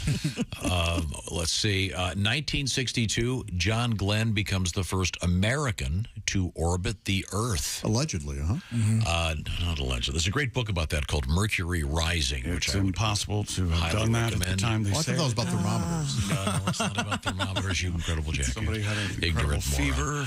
moron. Happy birthday, Sidney Poitier. Oh, very nice. Did he have any nice bags he would take with him on when he would travel? Yeah, Sid Porter is his real name. No. Sidney Poitier would take Louis Vuitton. Oh, I see. Okay. He was a classy guy. He wouldn't get out there and go dynamite. Different era. Charles Barkley, happy birthday, born in 1963. Rumor is he was drunk on the air during the All-Star game. Why not? Just go. Why not? It's online. I don't know. Okay. I endorse it entirely, though, if he was. Yeah. In 1966, the birthday of Cindy Crawford. Big day for Sydney. Sidney Crawford. You mean Cindy? Oh, what did I say? Sydney? Yeah, and Sorry. I'm like, who's Sidney Crawford? That's her male twin. That may be her accountant. Oh, Sydney and Cindy. Yes. Oh, Cindy Cindy Crawford. No, much sorry. like Elvis, Sydney died at birth. Remember that. Is there do you suppose there's like a Creole restaurant somewhere that serves Cindy crawfish? And like a whole themed celebrity seafood thing. You know, our Cindy Crawford story, we were being honored at a cancer luncheon. Oh, God. Yeah, And yeah. Cindy Crawford was the spokesperson. She arrived via video presentation, and she got done giving her speech, and Tom said, quick as anything, you need to get that mole looked at. Right there at the Right cancer. there. To a stunned audience, I Yes. guess. Yes. Yeah, they were a little uptight. Needed to loosen them up a little bit. Yeah, and then we come off stage, he goes, boy, they're kind of just sitting there, huh? It's a Saturday night. Lighten up, will you? And it turns out there is a supermodel seafood restaurant. Isn't that something? There is. Where you can get Cindy Crawfish and Heidi Klum Chowder. Yes. And Christy Brinkley. Twiggy fries of some sort. Twiggy. Twiggy. There is nothing that you can't mention.